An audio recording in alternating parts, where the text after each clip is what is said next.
ജമ്മാക്കണോ ഖസറാക്കണോ, ജമ്മും ഖസറുമാക്കണോ, അതാത് സമയത്ത് നിസ്കരിക്കണോ?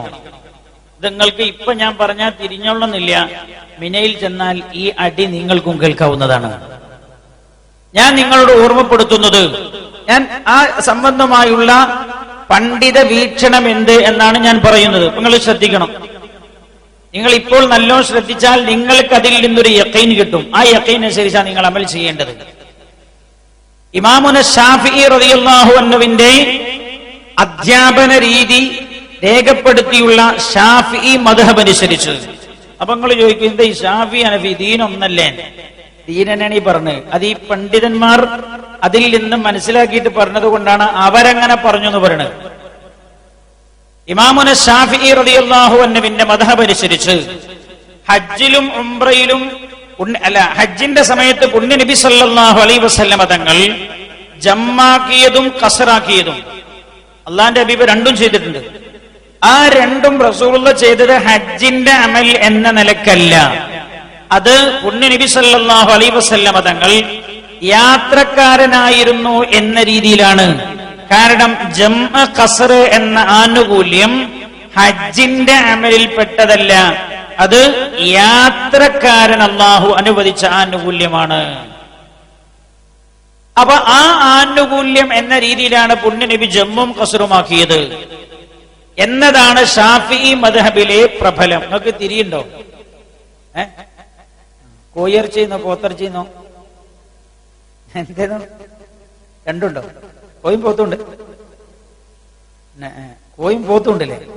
അപ്പൊ ഉറങ്ങാൻ ഒന്നുകൂടി സുഖമാണ്. സാധാരണയായി ഉച്ചക്ക് ചോറ് വെച്ച് ഉറങ്ങുന്ന ആൾക്കാരുണ്ടാവും നിങ്ങളെ കൂട്ടത്തില്. അപ്പൊ നിങ്ങളൊന്ന് മനസ്സ് കൊടുത്ത് ശ്രദ്ധിച്ചാൽ ഇത് മനസ്സിലാവും. ജമ്മു ഖസർ എന്നത് ഹജ്ജിലെ ജംഉം ഖസറും, അതായത് ദുൽഹിജ്ജ 9 നും 10 നും ഒക്കെ പുണ്യ നബി തങ്ങൾ ചെയ്ത ജംഉം ഖസറും ഹജ്ജിന്റെ ആനുകൂല്യമാണോ യാത്രയുടെ ആനുകൂല്യമാണോ? പ്രബലാഭിപ്രായം യാത്രയുടെ ആനുകൂല്യമാണ് എന്നാണ്. ഇമാമുന ശാഫിഈ റളിയല്ലാഹു അൻഹു പക്ഷക്കാരനാണ്. റസൂലുള്ളാഹി ജമ്മു ആക്കിയിട്ടുണ്ട്, ഖസറു ആക്കിയിട്ടുണ്ട്. റസൂലുള്ളാഹി ചെയ്തുകൊണ്ട് നമ്മൾ ചെയ്യാം, അങ്ങനെ പറയാൻ പറ്റൂല. അങ്ങനെ ചില ആളുകൾ പറയാം. ഒരു പറഞ്ഞിട്ട് നമുക്ക് തോന്നും ശരിയല്ലേ. റസൂലുള്ളാഹി എന്തുകൊണ്ട് ചെയ്തു എന്ന് പറയണം. വെറുതെ പറഞ്ഞാൽ മതി പുണ്യമ്പയം അങ്ങനെ ചെയ്തു, എന്നാ ഒരൊട്ടകത്തെ അറുത്താ പോരാ, ഹജ്ജിൽ 100 ഒട്ടകത്തെ അറുക്കണം. എന്തുകൊണ്ട്? നിങ്ങൾ മിണ്ടുന്നില്ല. എന്തുകൊണ്ട്? ഒരിക്കൽ ഒരാൾ എന്നോട് വന്നിട്ട് ചോദിച്ചു, നിങ്ങളെങ്ങനെ മുസ്ലിം ജമ്മും ഖസറാക്കല്? റസൂലുള്ളാഹി ഖസറാക്കിയതല്ലേ എന്ന് ചോദിച്ചു. നിങ്ങളെന്തായി പറഞ്ഞു? റസൂലുള്ളാഹി ചെയ്ത മാതിരിയല്ലേ ചെയ്യുന്നത്. ഞാൻ ചോദിച്ചു, റസൂലുള്ളാഹി എന്തുകൊണ്ടാ ചെയ്ത്? അപ്പൊ അയാൾ പറയില്ല, അതൊന്നും നോക്കേണ്ട ആവശ്യമില്ല, റസൂലുള്ളാഹി ചെയ്ത മാതിരി ചെയ്താൽ മതി. അപ്പൊ ഞാൻ ഉപരോട് ചോദിച്ചു, അവൻ റസൂലുള്ളാഹി ചെയ്ത മാതിരി ചെയ്യണമെങ്കിൽ നിസ്കാരത്തിൽ മാത്രമല്ല എല്ലാം അങ്ങനെ ചെയ്യണം. പുണ്യ നബി ഹജ്ജിൽ 100 ഒട്ടകങ്ങളെ അറുത്തു, 63 റസൂലുള്ളാഹി അറുത്തു. ബാക്കി ആരെ അറക്കാൻ ഏൽപ്പിച്ചു? സയ്യിദുനാ അലി റളിയല്ലാഹു അൻഹുവിനെ അറക്കാൻ ഏൽപ്പിച്ചു. 63 റസൂലുള്ളാഹി അറുത്തു, ബാക്കി അലി റളിയല്ലാഹു അൻഹു അറക്കാൻ പറഞ്ഞു. അപ്പൊ ഓല് എത്ര അറക്കണം? അത് മുണ്ടില്ല. അല്ല, അവരും 100 ഇറക്കണം. 100 റസൂലുള്ളാഹിന്റെ പേരിൽ അറുത്തതാണ്. അവിടെ ഇല്ല, അവിടെ റസൂലുള്ളാഹി പറഞ്ഞില്ല, കാരണം പൈസ ചെലവാകും. ഞാൻ പറയുന്നത് പുണ്യ നബി എന്തു ചെയ്തു എന്നല്ല, എന്തുകൊണ്ട് ചെയ്തു എന്നും കൂടി പഠിക്കണം. അള്ളാന്റെ ഹബീബ് ജമ്മും ഖസറുമാക്കി. എന്തുകൊണ്ട്? റസൂലുള്ളാഹി മുസാഫിറായിരുന്നു എന്നതുകൊണ്ടാണ്. അങ്ങനെ റസൂലുള്ളാഹി മുസാഫിറാവുക? പുണ്യ നബി മദീനയിൽ നിന്ന് നല്ലോ ശ്രദ്ധിക്കണേ. പുണ്യ നബി മദീനയിൽ നിന്ന് പുറപ്പെട്ടത് ദുൽഹിജ്ജ 3 ദുൽഖഅദ 23-നാണ്. റസൂലുള്ളാഹി മദീനയിൽ എത്തിച്ചേരുന്നത് ദുൽഹിജ്ജ 4-നാണ്. ദുൽഹിജ്ജ 4-ന് എത്തി. തവാഫും എവിടെ ഞാൻ പറഞ്ഞേ? ഞാൻ മദീനത്ത് ഇന്ന് പോകുന്നു, മദീനത്ത് എത്തി തന്നെ പറഞ്ഞേ. അത് ഞാൻ വെച്ച ചോറിന്റെ ചെറിയ എഫക്റ്റാ. അപ്പൊ മദീനത്ത് നിന്ന് ദുൽഖഅദ 23-ന് പോന്ന് ദുൽഹിജ്ജ 4-ന് മക്കയിലെത്തി. അപ്പൊ 4-ന് തവാഫ് സഅയൊക്കെ ചെയ്തു. ദുൽഹിജ്ജ 4, 5, 6, 7, 8-ന് റസൂലുള്ളാഹി അങ്ങോട്ട് പോയി, മിനയിലേക്ക് പോയി. അപ്പൊ റസൂലുള്ളാഹിന്റെ യാത്ര മുറിഞ്ഞിട്ടില്ല. എന്തുകൊണ്ട്? ഒരാളുടെ യാത്ര മുറിയുന്നത് ഒരാൾ ഒരു സ്ഥലത്ത് എത്തിയിട്ട് ആ സ്ഥലത്ത് 4 ദിവസം താമസിക്കാൻ അയാൾ കരുതുകയോ അല്ലെങ്കിൽ 4 ദിവസം അയാളുടെ താമസിക്കുകയോ ചെയ്യുമ്പോഴാണ് യാത്ര മുറിയുന്നത്. അപ്പൊ ഞാൻ പാറക്കടവിൽ വന്നു, ഞാനൊരു 130 കിലോമീറ്റർ അപ്പുറത്തുനിന്ന് വരുന്ന ആളാന്ന് വിചാരിച്ചോളൂ നിങ്ങള്. ഞാനിവിടെ വരുമ്പോ തന്നെ ഞാൻ 5 ദിവസം കഴിഞ്ഞിട്ടേ പോകുള്ളൂ എന്ന് ഉറപ്പാ. ഞാൻ ഇവിടെ എത്തുന്നോട് കൂടെ തന്നെ എന്റെ യാത്ര മുറിയും. ഞാൻ ഇവിടെ മുഖീമാകുന്ന ഹുക്കുമിലേക്ക് വരും. അതാണ് അവിടുത്തെ യാത്രക്കാരനും അല്ലാത്തവനും തമ്മിലുള്ള വ്യത്യാസം. അപ്പൊ പുണ്യ നബി 4 ദിവസം മക്കത്ത് നിന്നിട്ടില്ല. 3 ദിവസം പൂർത്തിയായി 4-ാം ദിവസം മിനയ്ക്ക് പോയി. 9-ന്റെ അന്ന് എങ്ങോട്ട് പോയി? അറഫയിലേക്ക് പോയി. 10-ന്റെ അന്ന് വീണ്ടും മിനയിൽ തിരിച്ചു വന്നു. 11, 12, 13 അത് കഴിഞ്ഞപ്പോഴേക്ക് അപ്പൊ 4 ദിവസം അവിടെ ആയിട്ടില്ല. അപ്പോഴേക്ക് അവിടുന്ന് പോയി. പുണ്യ നബി നിദാന്റെ തവാഫും ചെയ്ത് മദീനത്തേക്ക് പോയി. അപ്പൊ റസൂലുള്ളാഹി സ്വല്ലല്ലാഹു അലൈഹി വസല്ലം തങ്ങൾ ജമ്മും ഖസ്റുമാക്കിയത് റസൂലുള്ളാഹി മുസാഫിറായിരുന്നു എന്നതുകൊണ്ടാണ്. അപ്പൊ മുസാഫിർ എന്ന ഹുക്മിലുള്ളവനെ ജമ്മും ഖസ്റും ആക്കാവൂ. ഇത് നല്ലോണം ശ്രദ്ധിക്കണ്ട. ഇത് നിങ്ങൾ മനസ്സിലാക്കണ്ടോ? ഗവൺമെന്റ് കോട്ടയിൽ പോകുന്ന ആളുകളുടെ പ്രത്യേകം പറയല്ല, അടി നല്ലോണം നടക്കും മീനയില്. നിങ്ങളോട് പലരും വന്ന് പല കോലത്തിലാ പറയാ. നിങ്ങൾ ആകെ അങ്കാപ്പിലാവും. നിങ്ങൾ വിചാരിക്കും പഠിച്ചോനെ എനിക്കൊന്നും അറിയില്ലല്ലോ, ഞാനിപ്പോ എന്താ കാട്ടേണ്ടി. നല്ലോ നിങ്ങൾ മനസ്സിലാക്കേണ്ട ഒരു മസലയാണിത്. അപ്പൊ നിങ്ങൾ യാത്രക്കാരൻ എന്ന ഹുക്കുമിലുള്ളവരാണെങ്കിൽ നിങ്ങൾക്ക് ജമ്മും ഖസ്റുമാക്കാം. അതെങ്ങനെ ഉസ്താദേ? ഞങ്ങൾ യാത്രക്കാരനാണോ ഇല്ലെന്ന് ഇപ്പൊ ഞങ്ങൾക്ക് തിരിയോ? ഞങ്ങൾ യാത്രക്കാരനല്ലേ, കാരണം ഇന്ത്യന്ന് പോയാലല്ലേ. അതല്ല നോക്കണത്. അങ്ങനെയാണെങ്കിൽ എല്ലാവരും യാത്രക്കാരാണ്. നിങ്ങൾ നാട്ടിൽ നിന്ന് പോയി ദുൽഹിജ്ജ നിങ്ങൾ നാട്ടിൽ നിന്ന് മക്കയിലെത്തിയിട്ട് നിങ്ങൾ 4 ദിവസം അതിൽ കൂടുതലോ മക്കയിൽ നിന്നു. എന്നാൽ നിങ്ങളുടെ യാത്ര മുറിഞ്ഞുപോയി. നിങ്ങൾ മുഖീമിന്റെ സ്ഥാനത്താണ്. അപ്പൊ പിന്നെ നിങ്ങൾ ദുൽഹിജ്ജ 8-ന് അല്ലെങ്കിൽ 7-ന് ഇഹ്റാം ചെയ്ത് മിനയിൽ പോയാൽ നിങ്ങൾ എന്താക്കാൻ പറ്റൂല? ജമ്മ ഖസ്റാക്കാൻ പറ്റൂല. അതാത് നിസ്കാരത്തിന്റെ സമയത്ത് നിങ്ങൾ വുളൂ ചെയ്ത് പൂർണ്ണമായി നിസ്കരിക്കണം. ഇതാണ് ശാഫിഈ മദ്ഹബിലെ പ്രബല അഭിപ്രായം. ദുൽഹിജ്ജ 8-ന് പറ്റൂല, 9-ന് പറ്റൂല, 10-ന് പറ്റൂല, 11-ന് പറ്റൂല, 12-ന് പറ്റൂല, 13-ന് പറ്റൂല.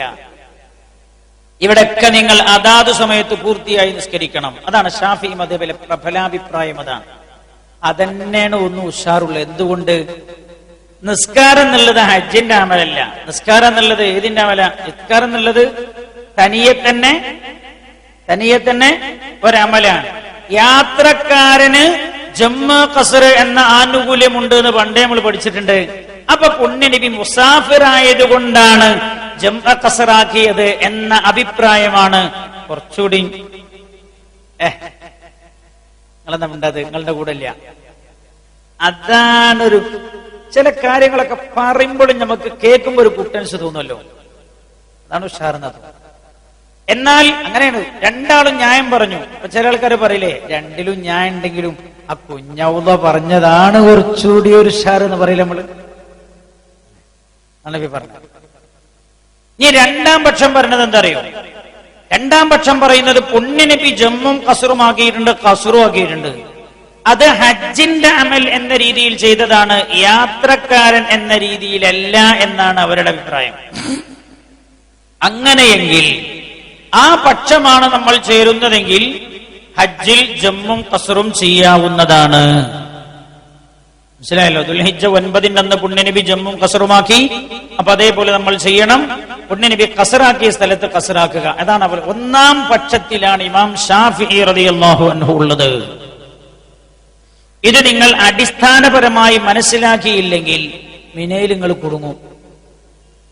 അപ്പൊ ഞാര് വന്ന് പഠിപ്പിച്ചാലും നിങ്ങൾ ഏത് ന്യായത്തിനൊപ്പമാണുള്ളത് ആ ന്യായം അനുസരിച്ചാണ് നിങ്ങൾ ചെയ്യേണ്ടത്. അല്ലാഹു സുബ്ഹാനഹു വ തആല ഖൈറിലേക്ക് ലികുല്ലിൻ വിജ്ഹ ഹുവ മുവല്ലിഹാ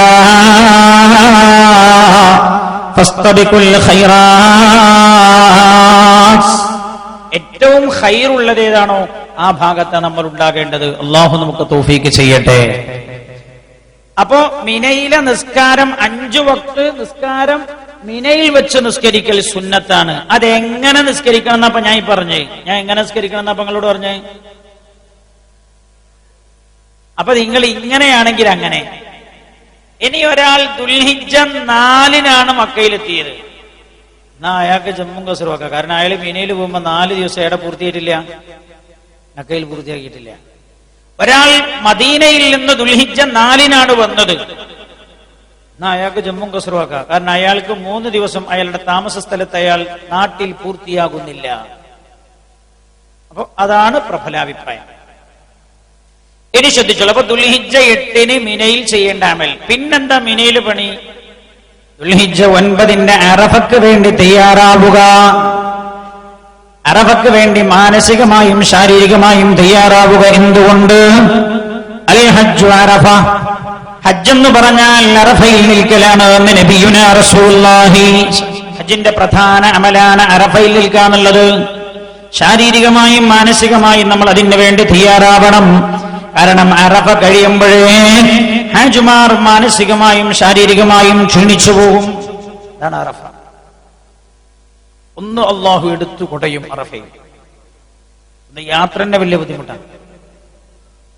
യാത്ര അങ്ങനെ ചിലപ്പോ ചില യാത്രാ സംഘത്തൊക്കെ അള്ളാഹുട് പരീക്ഷിച്ചു.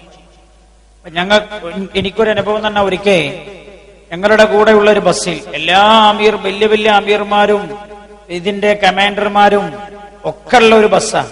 5-6 ആൾക്കാർ ചുമതലയുള്ള തന്നെ ഉണ്ട്. ബാക്കി 50 ഹാജിമാരുണ്ട്.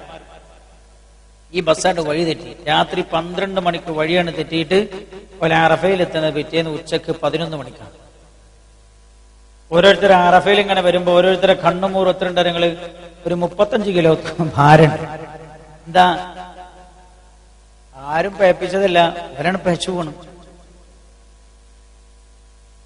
പഴച്ചിട്ട് അവർക്ക് വഴി മനസ്സിലാവുന്നേ ഇല്ല. എങ്ങനെയായിട്ടും ഡ്രൈവർക്ക് വഴി തിരിയുന്നില്ല. ഒരു സ്ഥലത്ത് പോകുമ്പോൾ വേറെ സ്ഥലത്തേക്ക് എത്തുന്നത്, വേറെ സ്ഥലത്ത് പോകുമ്പോൾ വേറെ സ്ഥലം. അങ്ങനെ റോഡുകളുടെ സ്ഥിതി അങ്ങനെ പല രീതിയിലുണ്ടാവും. ദുഷ്കരാണ്. മാനസികമായും ശാരീരികമായും ക്ഷീണിച്ചു. അറഫ കഴിഞ്ഞിട്ട് മുസ്ദലിഫയിലേക്ക് യാത്രയുണ്ട്. വല്ലാത്ത ദുഷ്കരമായ യാത്രയാണത്. അള്ളാഹു എളുപ്പമാക്കി തരട്ടെ. അപ്പൊ ഈ അറഫക്ക് വേണ്ടി മാനസികമായി ഒരുങ്ങാന്ന് പറഞ്ഞാൽ എന്താ? പൂർണ്ണമായി തൗബ ചെയ്ത് അറഫയുടെ മണ്ണിൽ നമ്മൾ പോയി നിൽക്കുന്ന സമയത്ത് അള്ളാഹു നമ്മളെ സ്വീകരിക്കുന്ന കോലത്തിലാവണം. നബി സല്ലല്ലാഹു അലൈഹി വസല്ലം തങ്ങൾ അറഫയെ കുറിച്ച് പറഞ്ഞത്, ഒരാൾ അറഫയിൽ നിന്നിട്ട് അള്ളാഹു അയാൾക്ക് പുറത്തു കൊടുത്തിട്ടില്ല എന്ന് വിശ്വസിക്കലാണ് ഏറ്റവും വലിയ തെറ്റ്. ഞങ്ങൾ ആ സ്ഥലത്തേക്ക് നമ്മൾ പോകുമ്പോൾ അള്ളാഹു എത്തിച്ചു തരട്ടെ. ഒരാൾ അറഫയിൽ നിന്നിട്ട് അയാൾക്ക് അള്ളാഹു പുറത്തു കൊടുത്തിട്ടില്ല എന്ന് വിശ്വസിക്കലാണ് ഏറ്റവും വലിയ തെറ്റ്. നബി സല്ലല്ലാഹു അലൈഹി വസല്ലം തങ്ങൾ പറഞ്ഞു, അള്ളാഹു തന്റെ മലക്കുകളെ നോക്കിയിട്ട് അഭിസംബോധനം ചെയ്യുമത്രേ, അതോനി ശുഹസൻ ഉബറാ, എന്റെ അടിമകളതാ എന്റെ തൃപ്തി തേടി ചളി പുരണ്ടവരായും മുടി ജട പിടിച്ചവരായും വന്നിരിക്കുന്നു. മലക്കുകളെ ഉഷ്ഹിദുകും അന്നീ ഖദ് ഗഫർതു ലഹും, ഞാൻ ഓൽക്കൊക്കെ പുറത്തു കൊടുത്തിട്ടുണ്ട്, നിങ്ങളെ ഞാൻ സാക്ഷിയാക്കുകയാണ്. മലക്കുകളെ അറഫയിൽ നിന്ന് മുഴുവൻ ആളുകൾക്കും അള്ളാഹു പുറത്തു കൊടുക്കുന്ന അള്ളാഹു മണ്ണിൽ നമ്മളെ എത്തിച്ചു തരട്ടെ. ഉടനെ നബി പറയാണ് സല്ലല്ലാഹു അലൈഹി വസല്ലം, പിശാചു വല്ലാതെ അവശനായി പോകുന്ന ദിവസമാണത്. വല്ലാതെ ശുഷ്കിച്ച് അവശനായി പോകുന്ന ദിവസമാണ് പിശാച്. ദുൽഹിജ്ജ 9-ന്റെ അറഫ. കാരണം മൗഖിഫിൽ നിന്ന് എല്ലാവർക്കും അള്ളാഹു പുറത്തു കൊടുക്കുന്നു എന്നത് തന്നെയാണ് അതിന്റെ കാരണം എന്നാണ്. അപ്പൊ അങ്ങനെയുള്ള ഒരു ദിവസത്തിന് വേണ്ടി നമ്മൾ ഒരുങ്ങുക. ശാരീരികമായി ഒരുങ്ങാം, മാനസികമായി ഒരുങ്ങാം. തൗബ ചെയ്യുക. പൂർണ്ണമായും തൗബ ചെയ്ത് ദിക്റിലും ഇസ്തിഗ്ഫാറിലുമായി കഴിഞ്ഞുകൂടുക.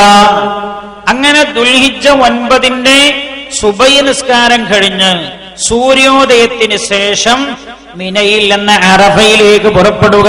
ഏറ്റവും ശ്രേഷ്ഠമായ രീതിയായിട്ടത് മുത്തവഫിന്റെ ബസ്സിനെ ആശ്രയിക്കുന്നവരാണെങ്കിൽ മുത്തവഫ് പറയുന്ന സമയത്ത് കൊണ്ടിരും. അപ്പൊ ചിലപ്പോ രാത്രി കൊണ്ടിരും. ആ ബസ് ആശ്രയിക്കുന്നവരാണെങ്കിൽ ഒരാള് നടന്ന് ചെയ്യാൻ, നിങ്ങൾ അജ്ജിന് കൊണ്ടോ? നീലക്കുപ്പാൻ കൊണ്ടോ? നിങ്ങൾക്ക് എത്ര വയസ്സ്? 34. ആ വയസ്സിലൊക്കെയാണ് അജ്ജിന് കൊണ്ട്. നിങ്ങളെ കൂടെ വാപ്പുണ്ടോ? ഉമ്മ ഉണ്ട്. ഉമ്മക്ക് എത്ര വയസ്സ്? 80. ഉമ്മ ശാരീരികമായി ക്ഷീണിച്ചാളാ. അപ്പം നിങ്ങൾ നടക്കാൻ പാടില്ല, നിങ്ങൾ ഉമ്മാന്റെ കൂടെ പോകണം. അപ്പൊ ഈ 30 പേര് പറഞ്ഞേ നിസാർക്ക് ഒറ്റക്ക് പോവാന്ന് വിചാരിക്കുക. 34 വയസ്സ്. കണ്ടിട്ട് നല്ല ആരോഗ്യം ഉണ്ടെന്നാ തോന്നണേ. അങ്ങനല്ലേ? കുഴപ്പമൊന്നുമില്ലല്ലോ? ഉണ്ടോ? അങ്ങനെ ആക്കട്ടെ. അപ്പൊ മൂപ്പര് തീരുമാനിക്കുക, ഫുള്ളും ഞാൻ നടന്നാ ചെയ്യാം. ഭയങ്കര കൂലിയാ നടന്ന് ഹജ്ജ് ചെയ്യണേ. പക്ഷെ നിങ്ങളെ കൂടെ ഉമ്മ ഉള്ളതുകൊണ്ട് ക്ഷീണിതയായ ഉമ്മയെ വെച്ച് നിങ്ങൾ അങ്ങനെ ചെയ്യാൻ പാടില്ല. ഉമ്മ അവശയായി പോകും. അപ്പൊ നിങ്ങൾ ബസ് ആശ്രയിച്ചെന്നെ പോകും. മൂപ്പര് വിചാരിക്കുക ഫുള്ള് ഞാൻ നടന്നാണ് ചെയ്യുന്നത്, ഭയങ്കര കൂലിയാണ്. ഓരോ സ്റ്റെപ്പിന് എത്ര കൂലി അറിയങ്ങൾ, ഓരോ ഹജ്ജിന് നടക്കുന്ന ഓരോ കാൽപാദത്തിനും അല്ലാഹു ലക്ഷങ്ങളാണ് പ്രതിഫലം രേഖപ്പെടുത്തുന്നത്. ഹദീസുകൾ സംസാരിക്കുന്നുണ്ട്. മൻ സവാബു മൻ ഹജ്ജ മാഷിയൻ. എന്റെ അടുത്തൊരു കിതാബുണ്ട്, ഹജ്ജിന്റെ പ്രതിഫലങ്ങൾ പറയുന്നൊരു കിതാബ്. എറിഞ്ഞാൽ ഇന്നത്, മുടി കളഞ്ഞാൽ ഇന്നത് ഒക്കെ പറയുന്നൊരു കിതാബുണ്ട്. നമ്മളൊന്നും പറയണേ ഇല്ല, നമ്മള് കർമ്മം മാത്രം ടച്ച് ചെയ്ത് പോവാം. അതിലുണ്ട് നടന്നു ഹജ്ജ് ചെയ്താൽ സവാബു മൻ ഹജ്ജ മാഷിയൻ, നടന്ന് ഹജ്ജ് ചെയ്ത ആളുടെ കൂലി എന്ന് പറഞ്ഞൊരു അധ്യായം തന്നെയാണ്. നടക്കാൻ ഒരാൾ തീരുമാനിച്ചാൽ എല്ലാ കാര്യം പൂർണ്ണമായി ചെയ്യാൻ കഴിയാൽ, അപ്പൊ ചെയ്യുന്നുവെങ്കിൽ നല്ലതാണ്. ആരോഗ്യമുള്ളവർ കൂടെ വാപ്പയമ്മ പ്രായമുള്ളവരൊന്നുമില്ല എങ്കിൽ അങ്ങനെ ചെയ്യാം. ദുൽഹിജ്ജ 9 ഏറ്റവും ശ്രേഷ്ഠമായ രീതി സൂര്യോദയത്തിന് ശേഷം മിനയിൽ നിന്ന് പുറപ്പെടുക, അറഫയിലേക്ക് പോവുക. ദുൽഹിജ്ജ 9 ഉച്ചയോടുകൂടെ അറഫയിൽ എത്തിച്ചേരുക. അറഫയിൽ ഒരു പള്ളിയുണ്ട്, ആ പള്ളിയുടെ പേര് മസ്ജിദു നമിറ എന്നാണ്, അല്ലെങ്കിൽ മസ്ജിദ് ഇബ്രാഹിം. ആ പള്ളി അറഫയുടെ അകത്തല്ല, പള്ളിയുടെ മഹാഭൂരിഭാഗവും അറഫയുടെ ബൗണ്ടറിയുടെ വെളിയിലാണ്. അതിന്റെ മുൻഭാഗം ഒരല്പഭാഗം മാത്രമാണ് അറഫയിൽ പെടുന്നത്. ആ പള്ളിയുടെ പരിസരത്തായി ഒരുമിച്ച് ചേരുക. ദുൽഹിജ്ജ 9 ഉച്ചക്ക് ആ പള്ളിയിൽ നടക്കുന്ന ഖുതുബയിലും നിസ്കാരത്തിലും പങ്കെടുക്കുക. അതിനുശേഷം അറഫയുടെ ബൗണ്ടറിക്കകത്തേക്ക് കയറി നിൽക്കുക. അറഫയുടെ ബൗണ്ടറി എല്ലാ ഭാഗത്തും അടയാളം വെച്ച് വേർതിരിച്ചിട്ടുണ്ട്. അറഫ എന്ന പദത്തിന്റെ അർത്ഥം അറിഞ്ഞു, മനസ്സിലാക്കി എന്നൊക്കെയാണ്. ആ പേര് അറഫക്ക് വരാൻ പല കാരണങ്ങളും പറയുന്നുണ്ട്. ഒന്ന് പറയുന്നത്, മഹാനായ അബൂന അബുൽ ബഷർ ആദം അലൈഹിസ്സലാമിനെ അള്ളാഹു സ്വർഗത്തിൽ നിന്ന് ഭൂമിയിലേക്ക് ബഹിഷ്കൃതരാക്കി. ഹവ്വാ ബീവി റളിയല്ലാഹു അൻഹയും ബഹിഷ്കൃതരാക്കി. രണ്ടുപേരെയും അള്ളാഹു ഭൂമിയിലേക്ക് ഇറക്കിയപ്പോ ആദം നബിയെ സിലോണിലായിരുന്നു അള്ളാഹു ഇറക്കിയത്, ഹവ്വാ ബീവിയെ ജിദ്ദയിലായിരുന്നു. അവർ രണ്ടുപേരും ഒരുപാട് വർഷം പരസ്പരം തെരഞ്ഞു നടന്നു. അങ്ങനെ അവർ രണ്ടുപേരും കണ്ടുമുട്ടിയത് അറഫ എന്ന് പറയുന്ന സ്ഥലത്ത് വെച്ചായിരുന്നു. അതുകൊണ്ടാണ് അതിനെ അറഫ, അറിഞ്ഞു, മനസ്സിലാക്കി, തിരിച്ചറിഞ്ഞു, പരിചയപ്പെട്ടു എന്നൊക്കെ അർത്ഥമുള്ള അറഫ എന്ന പേര് വന്നത് എന്ന് മഹാന്മാർ വ്യാഖ്യാനിക്കുന്നുണ്ട്.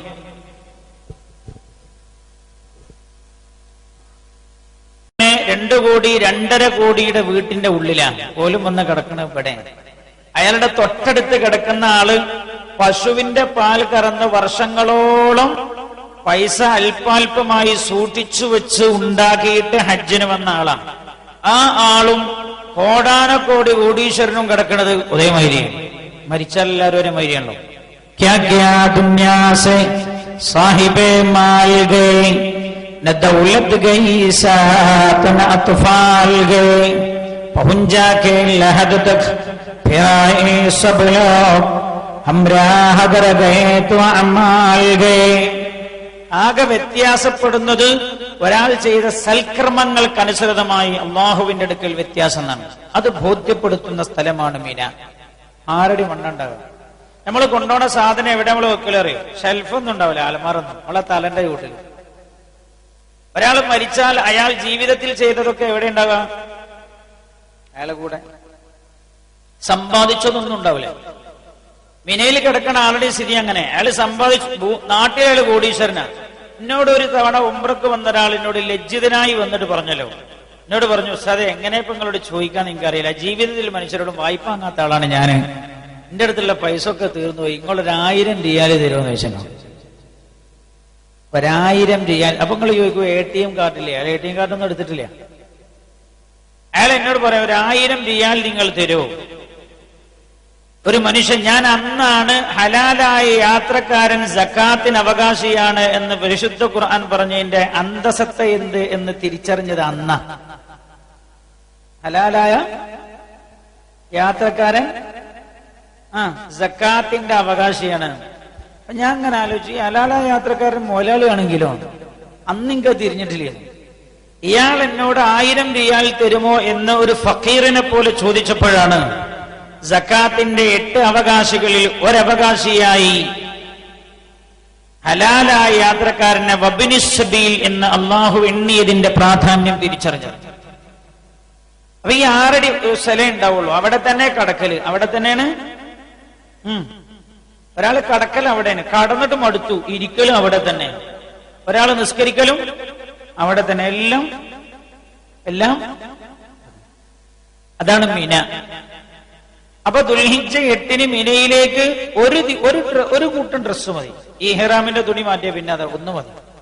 ബ്രഷും പേസ്റ്റും ഖുർആനും ദിക്റിന്റെ ഈടും. സാധേ സോപ്പ് വേണ്ടേ, എണ്ണ വേണ്ടേ? എന്ത് സോപ്പ് എണ്ണയാ? മേല് കുളിക്കലെന്നെ ഏടേറിയങ്ങള്. എവിടെയാണോ മറക്കിരിക്കല് അവിടെ തന്നെ കുളിക്കലും. ഹജ്ജ് ചെയ്ത് കഴിഞ്ഞാൽ ഒരു 95% വസ്വാസും പോകും. വസ്വാസുള്ള ആളുകളുണ്ടെങ്കിൽ ഏറ്റവും നല്ലത് ഹജ്ജിന് പോലെ. കാരണം എന്താ, ഒരു പരമാവധി വസ്വാസൊക്കെ പോകും. കാരണം ദുൽഹിജ്ജ 10-നോ 11-നോ ഒന്ന് കുളിക്കണം എന്ന് വെക്കുക. എവിടെയാണോ മറക്കിയിരുന്ന് അവിടെ തന്നെ നീച്ചിന്നിട്ട് ഷവർ തുറക്കല. വീട് കഴുകി ടാങ്കിലെ വെള്ളം തീർക്കുന്ന ആളുകൾക്കൊക്കെ എല്ലാ വസ്വാസം തീരും. പലരും പറയില്ലേ, ഞാൻ കുളിക്കില്ല എന്ന് തീരുമാനിച്ചു 5 ദിവസം, അപ്പോഴും വസ്വാസം തീരും. മനസ്സിലായില്ലേ? ഞാൻ പറഞ്ഞേ, അത് അങ്ങനെയാണ് സ്വഭാവം. അവിടെ വളരെ കുറച്ച് സാധനം മതി. ആ സാധനങ്ങളൊക്കെ റൂമിൽ നിന്ന് എടുത്ത് ആവശ്യമുള്ളത് എടുത്തിട്ട് നിങ്ങൾ പോകുന്നു മിനയിലേക്ക്. ദുഹായുടെ സമയത്ത് മക്കയിൽ നിന്ന് താമസ സ്ഥലത്ത് നിന്ന് പുറപ്പെടുകയും ഉച്ചയോടുകൂടെ മിനയിൽ നമുക്കും അല്ലാഹു തൗഫീഖ് ചെയ്യട്ടെ. ഞാൻ അവസാനിപ്പിക്കുകയാണ്. അപ്പോ ആ പ്രധാനികളായ സ്വഹാബികൾ അന്ത്യവിശ്രമം കൊള്ളുന്ന ജന്നത്തുൽ ബഖയിൽ പോവുക. സുബൈക്ക് ശേഷം അല്പസമയം, അസറിന് ശേഷം അല്പസമയം തുറന്നിടും. പുരുഷന്മാർക്ക് ഉള്ളിൽ കയറാം. എല്ലാവരുടെയും ഖബർ, അതിന്റെ ആമുഖ ഭാഗത്ത് ആരള്ളതെന്നൊന്നും ഓല് പറഞ്ഞിട്ടുണ്ട്. അവിടെ കുറെ തട്ടട്ട മുസ്ലിംമാരുണ്ടാവും. ഓലിങ്ങനെ പറയും, നമ്മൾ ആരാട് മൻഹാദാന്ന് വെച്ചോല് പറയും, കുല്ലു അസ്ഹാബ് റസൂലുള്ളാഹി സല്ലം അലൈഹിം ഉഖ്റുജ്, ഞാൻ സലാം ചൊല്ലി പുറത്തേക്കോന്ന് പറഞ്ഞിരുമല്ലോ. അപ്പൊ മുൻഭാഗത്തുള്ളതൊക്കെ പ്രധാനികളാണ്, അവർക്കൊക്കെ സലാം ചൊല്ലുക, ദുആ ചെയ്യുക. അതാണ് നമ്മൾ ചെയ്യേണ്ട മറ്റൊരു കാര്യം. 5. ഇനി 6ാമത്തെ കാര്യം ശ്രദ്ധിച്ചോളൂ. ഒക്കെ ഞാൻ ഒറ്റടിക്ക് പറയണേ. മദീന മുനവ്വറയിലെ ഓരോ മണൽത്തരിക്കും ചരിത്രങ്ങൾ പറയാറുണ്ട്. കാരണം പുണ്യനബി സല്ലല്ലാഹു അലൈഹി വസല്ലം തങ്ങൾ 10 കൊല്ലം ജീവിച്ചത് അവിടെയാണ്. അറിയാവുന്ന നല്ല പരിചയസമ്പന്നരായ ആളുകളെ കൂട്ടിയിട്ട് ആ സ്ഥലങ്ങളൊക്കെ ഒന്ന് പോയി കാണാം. 72ഓളം ചരിത്ര സ്ഥലങ്ങൾ മദീനത്ത് ഇപ്പോഴും കാണാനുണ്ട്. എത്ര 72. സാധാരണ ഹജ്ജിന് വന്നാൽ ആളുകൾ പോകുന്ന സ്ഥലമുണ്ട്, അതെങ്കിലും നിങ്ങൾ പോകണം. ഒന്ന് മസ്ജിദു ഖിബ്ലതൈൻ, 2 ഖിബ്ലയിലേക്കും റസൂലുള്ളാഹി തിരിഞ്ഞ് നിസ്കരിച്ച പള്ളി. ഞാനിപ്പോ ചരിത്രം പറയാൻ സമയമില്ലാത്തതുകൊണ്ട് അങ്ങനെ പറയണുള്ളൂ. 2 മസ്ജിദു ഖുബാ, മദീനത്തെത്തിയിട്ട് റസൂലുള്ളാഹി ആദ്യം നിർമ്മിച്ച പള്ളി. 3 ഖന്തഖ് യുദ്ധം നടന്ന സ്ഥലം, സബഉ മസാജിദ്. 4 ഉഹദ് രണഭൂമി. പുണ്യ നബി സല്ലല്ലാഹു അലൈഹി വസല്ലം തങ്ങൾ പൊട്ടിക്കരഞ്ഞ മണ്ണാണ് ഉഹദിന്റെ രണഭൂമി. സയ്യിദുനാ ഹംസത്തുൽ കർറാർ റളിയല്ലാഹു അൻഹു ഷഹീദായി കിടക്കുന്ന രംഗം കണ്ടുകൊണ്ട് അല്ലാഹുവിന്റെ ഹബീബിന്റെ കണ്ണ് നിറഞ്ഞുപോയി. റസൂലുള്ളാഹിന്റെ ഇളയപ്പേണ്. ഉഹദിന്റെ രണഭൂമി ഇങ്ങനെ കൊടുമ്പിരി കൊള്ളാണ്. ആദ്യഘട്ടം മുസ്ലിങ്ങൾക്ക് വിജയിച്ചു, ശത്രുക്കളൊക്കെ ഒളിച്ചോടിപ്പോയി. പുണ്യനബിന്റെ ചെറിയ വാക്ക് അവർ ധിക്കരിച്ചുപോയി. ശത്രുക്കൾ രണ്ടാമത് തിരിച്ചു വന്നിട്ട് യുദ്ധം കൊടുമ്പിരി കൊണ്ട ഘട്ടാണ്. അല്ലാഹുവിന്റെ ഹബീബിന്റെ നേരെ അമ്പ് ചീറിപ്പാഞ്ഞു വരുന്നുണ്ട്. ഹംസ റളിയല്ലാഹു അൻഹു റസൂലുള്ളാഹിനെ മാറ്റി നിർത്തിയിട്ട് മുന്നിലും പിമ്പിലും ഇടത്തും വലത്തും നിന്ന് യുദ്ധം ചെയ്തു. അല്ലാഹുവിന്റെ ഹബീബിന്റെ നേരെ വരുന്ന അക്രമങ്ങൾ മുഴുവൻ തടുത്തുകൊണ്ടിരിക്കുമ്പോഴാണ് വഹ്ശി എന്റെ സ്വാതന്ത്ര്യം മാത്രം ലക്ഷ്യം വെച്ചിട്ട് ഒരു പാറിന്റെ പിന്നിൽ ഇങ്ങനെ ഒളിച്ചിരിക്കുന്നുണ്ടായിരുന്നു. ഒരു ചാട്ടുളി ഹംസ റളിയല്ലാഹു അൻഹുവിനെ നേരെ പ്രയോഗിച്ചത്. ആ ചാട്ടുളി നേരെ ഹംസ റളിയല്ലാഹു അൻഹുവിന്റെ ശരീരത്തിൽ വന്ന് പതിച്ചു. മഹാനവറുകൾ രണഭൂമിയിൽ രക്തം ചീറ്റി വീട് വഫാത്താവുകയാണ്, ഷഹീദാവുകയാണ്. യുദ്ധമൊക്കെ കഴിഞ്ഞപ്പോ റസൂലുള്ളാഹി എല്ലാ സഹാബികളും വിളിച്ചു കൂട്ടിയിട്ട് ചോദിച്ചു, അയിന അമ്മി ഹംസ, എന്റെ അമ്മ, എന്റെ ഇളയുപ്പ ഹംസ റളിയല്ലാഹു അൻഹു ഞങ്ങൾ ആരെങ്കിലും കണ്ടോ എന്ന് ചോദിച്ചു. ജീവിച്ചിരിക്കുന്നവരിൽ കാണാൻ, ജീവിച്ചിരിക്കുന്നവരിൽ മഹാനവറുകളില്ല. ഷഹീദായി കിടക്കുന്നവരിൽ ഉണ്ടോ എന്ന് പരിശോധിക്കാൻ പറഞ്ഞു. സഹാബികൾക്ക് മനസ്സിലായില്ല. പുണ്യനബി തന്നെയാണ് തിരിച്ചറിഞ്ഞത്. കണ്ടപ്പോ തിരിച്ചറിയാൻ പോലും പറ്റാത്ത കോലത്തിലാണ്. കാരണം ഹംസ റളിയല്ലാഹു അൻഹുവിന്റെ നേരെ ചാട്ടുളി പ്രയോഗിച്ച് രക്തം വാർന്നൊഴുകി രണാകണത്തിൽ വീണതിന് ശേഷം ഹിന്ദു വന്നിട്ട് കൈയുണ്ടായിരുന്ന ചാട്ടുളി എടുത്തിട്ട് നെഞ്ചു കുത്തിപ്പിളർത്തു, കരൽ പുറത്തെടുത്തു, ചവച്ചു തുപ്പി, കണ്ണു ചുഴന്നു, ചെവി മുറിച്ചു, കൈയൊക്കെ അരിഞ്ഞു മാറ്റി, ശരീരത്തിന്റെ പല ഭാഗങ്ങളും മുറിച്ചു കഷ്ടങ്ങളാക്കി മാറ്റിയിട്ടുണ്ട്. ഈ രംഗം അങ്ങനെ കണ്ടപ്പോൾ അല്ലാഹുവിന്റെ ഹബീബ് കരഞ്ഞുപോയി. ഹാദാ അമ്മി ഹംസ, ഇതാണ് എന്റെ ഇളയപ്പ ഹംസ. ഇർഹമുല്ലാഹി ഇർഹമില്ലാഹു ഹംസ. അള്ളാഹു എന്റെ ഉളൈപ്പാക്ക് കരുണ ചെയ്യട്ടെ എന്ന് പറഞ്ഞ അള്ളാഹുവിന്റെ ഹബീബ് കണ്ണുനീർ വാർത്ത ഉഹദാണ്. ആ ഉഹദിൽ പോണം. പല ആളുകൾ ഉഹദ് പോയിട്ട് ഓല് ചെയ്യലെന്താ തസ്ബീഹ്മാല വാങ്ങാൻ പോലാ. ഉഹദിൽ നമ്മൾ ആ ചരിത്രമാണ് ഓർക്കേണ്ടത്. ഉഹദ് വേദനയുടെ ചരിത്രം മാത്രം പറഞ്ഞു തരുന്ന മണ്ണാണ്. പടച്ച റബ്ബ് അവിടെ എത്തി ശുഹദാക്കൾക്ക് സലാം ചൊല്ലാൻ അല്ലാഹു തൗഫീഖ് ചെയ്യട്ടെ. ഹബീബായി നബിയുനാ റസൂലുള്ളാഹി സല്ലല്ലാഹു അലൈഹി വസല്ലം തങ്ങൾ എല്ലാ കൊല്ലവും ഉഹദിൽ സിയാറത്ത് ചെയ്യാറുണ്ട്. എല്ലാ വർഷവും വഫാത്താകുന്നതിന് മുമ്പ് പോലും ഉഹദ് പോയിട്ട് റസൂലുള്ളാഹി വന്നത്.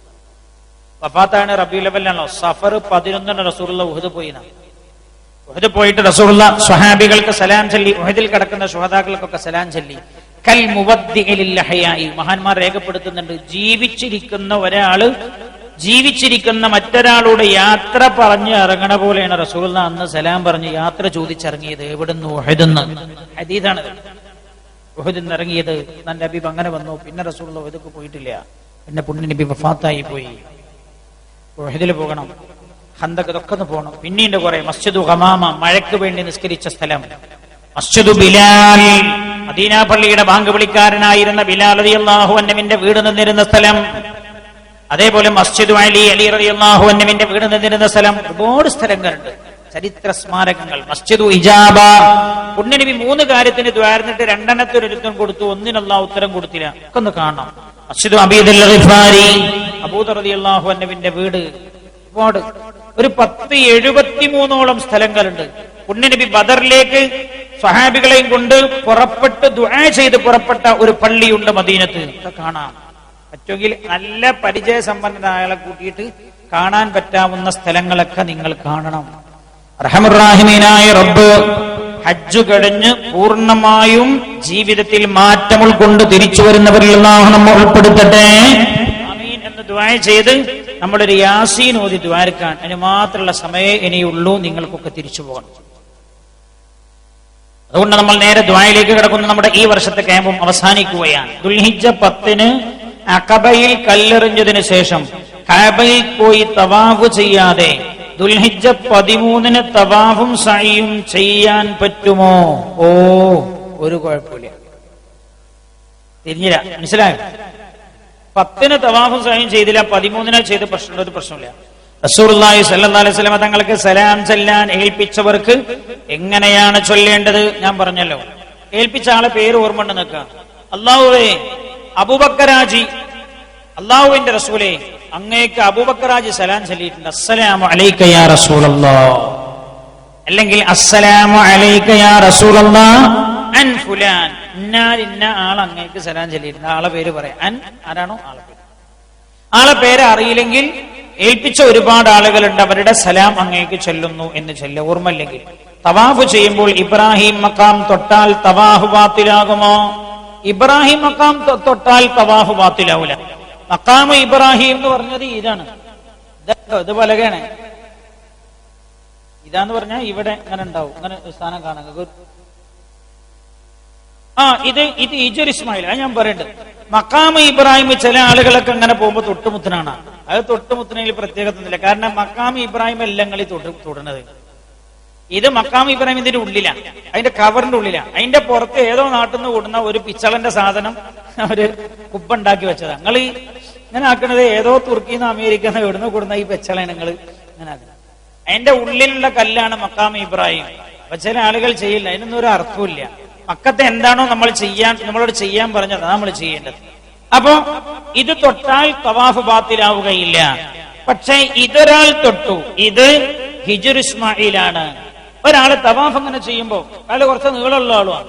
അയാൾക്ക് കൈ ഇങ്ങനെ വെച്ച് തവാഫ് ചെയ്യാൻ എന്തോ ഒരു സുഖം. ഇത് മാർബിളാണ്, എന്തോ ഒരു മിനുസും. അയാൾ ഇതിന്റെ മുകളിൽ കൈവച്ച് തവാഫ് ചെയ്താൽ തവാഫ് ബാത്തിലാകുന്നതാണ്. വിഷമിക്കുന്ന ഒരാൾക്ക് സ്വർണം പണയം വെക്കാൻ കൊടുത്തിരുന്നു.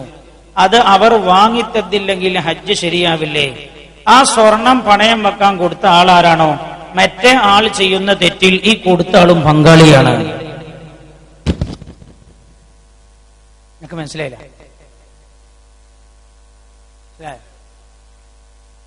ഒരാൾ പൈസക്ക് വിഷമിച്ചു, അയാൾക്ക് ലോൺ എടുക്കണം. അയാൾ വന്നിട്ട് പറഞ്ഞു എന്റെ സ്വർണ്ണം ഒന്നും കൊണ്ടാ, ഞാൻ പണയം വെക്കട്ടെ, പൈസ കുറച്ച് വാങ്ങാനാ, പിന്നെ എടുത്തുതരാം. അപ്പൊ ചോദിച്ചത് അയാൾ എടുത്തു തന്നിട്ടില്ല. അതുകൊണ്ട് അവർ വാങ്ങിത്തില്ലെങ്കിൽ ഹജ്ജ് ശരിയാവില്ലേ? ആ പണയം വെക്കാൻ കൊടുത്തിട്ട് പണയം പലിശക്ക് പൈസ സ്വർണം കൊടുത്ത് വാങ്ങിയ ആൾ ചെയ്യുന്ന തെറ്റിൽ ഈ കൊടുത്ത ആള് ഒന്നാം പ്രതിയാണ്. ആ ജാതി ഏർപ്പാട് ചെയ്യാൻ പാടില്ല. പലിശ തനി ഹറാമാണ്.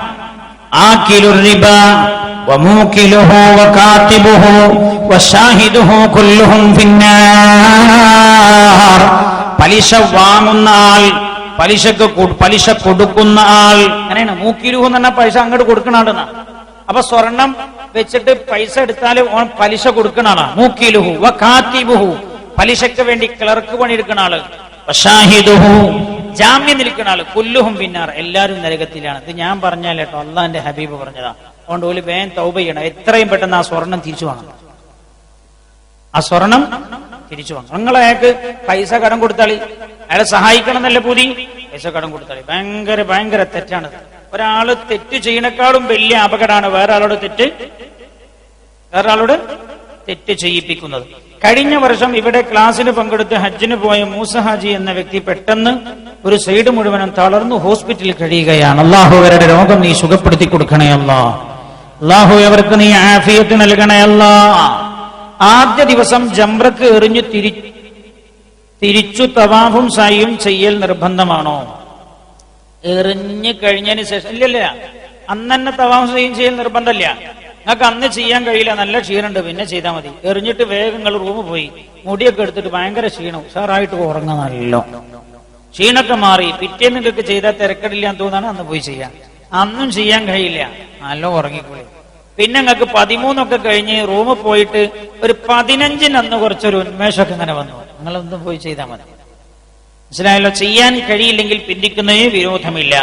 ജീവിച്ചിരിപ്പുള്ള പ്രയാസമുള്ള പോവാൻ പറ്റാത്ത എന്റെ ഉപ്പാക്ക് വേണ്ടി ഉംറ ചെയ്യാൻ പറ്റുമോ? വയസ്സ് 90. ചെയ്യാം. ആ ഉപ്പാക്ക് ശാരീരികമായി ഇവിടെ എത്താൻ പറ്റില്ലെങ്കിൽ നിങ്ങൾക്ക് ചെയ്യാം. വാപ്പയുടെ സമ്മതപ്രകാരമാവണം നിങ്ങൾ ചെയ്യേണ്ടത്. എന്റെ മക്കൾക്ക് ഒരു കുഞ്ഞു ഉണ്ടാവാൻ പ്രത്യേകം ദുആ ചെയ്യണം. അൽഹംദുലില്ലാ, ഒരു സന്തോഷം കൂടി നിങ്ങളോട് പറയണ്ട.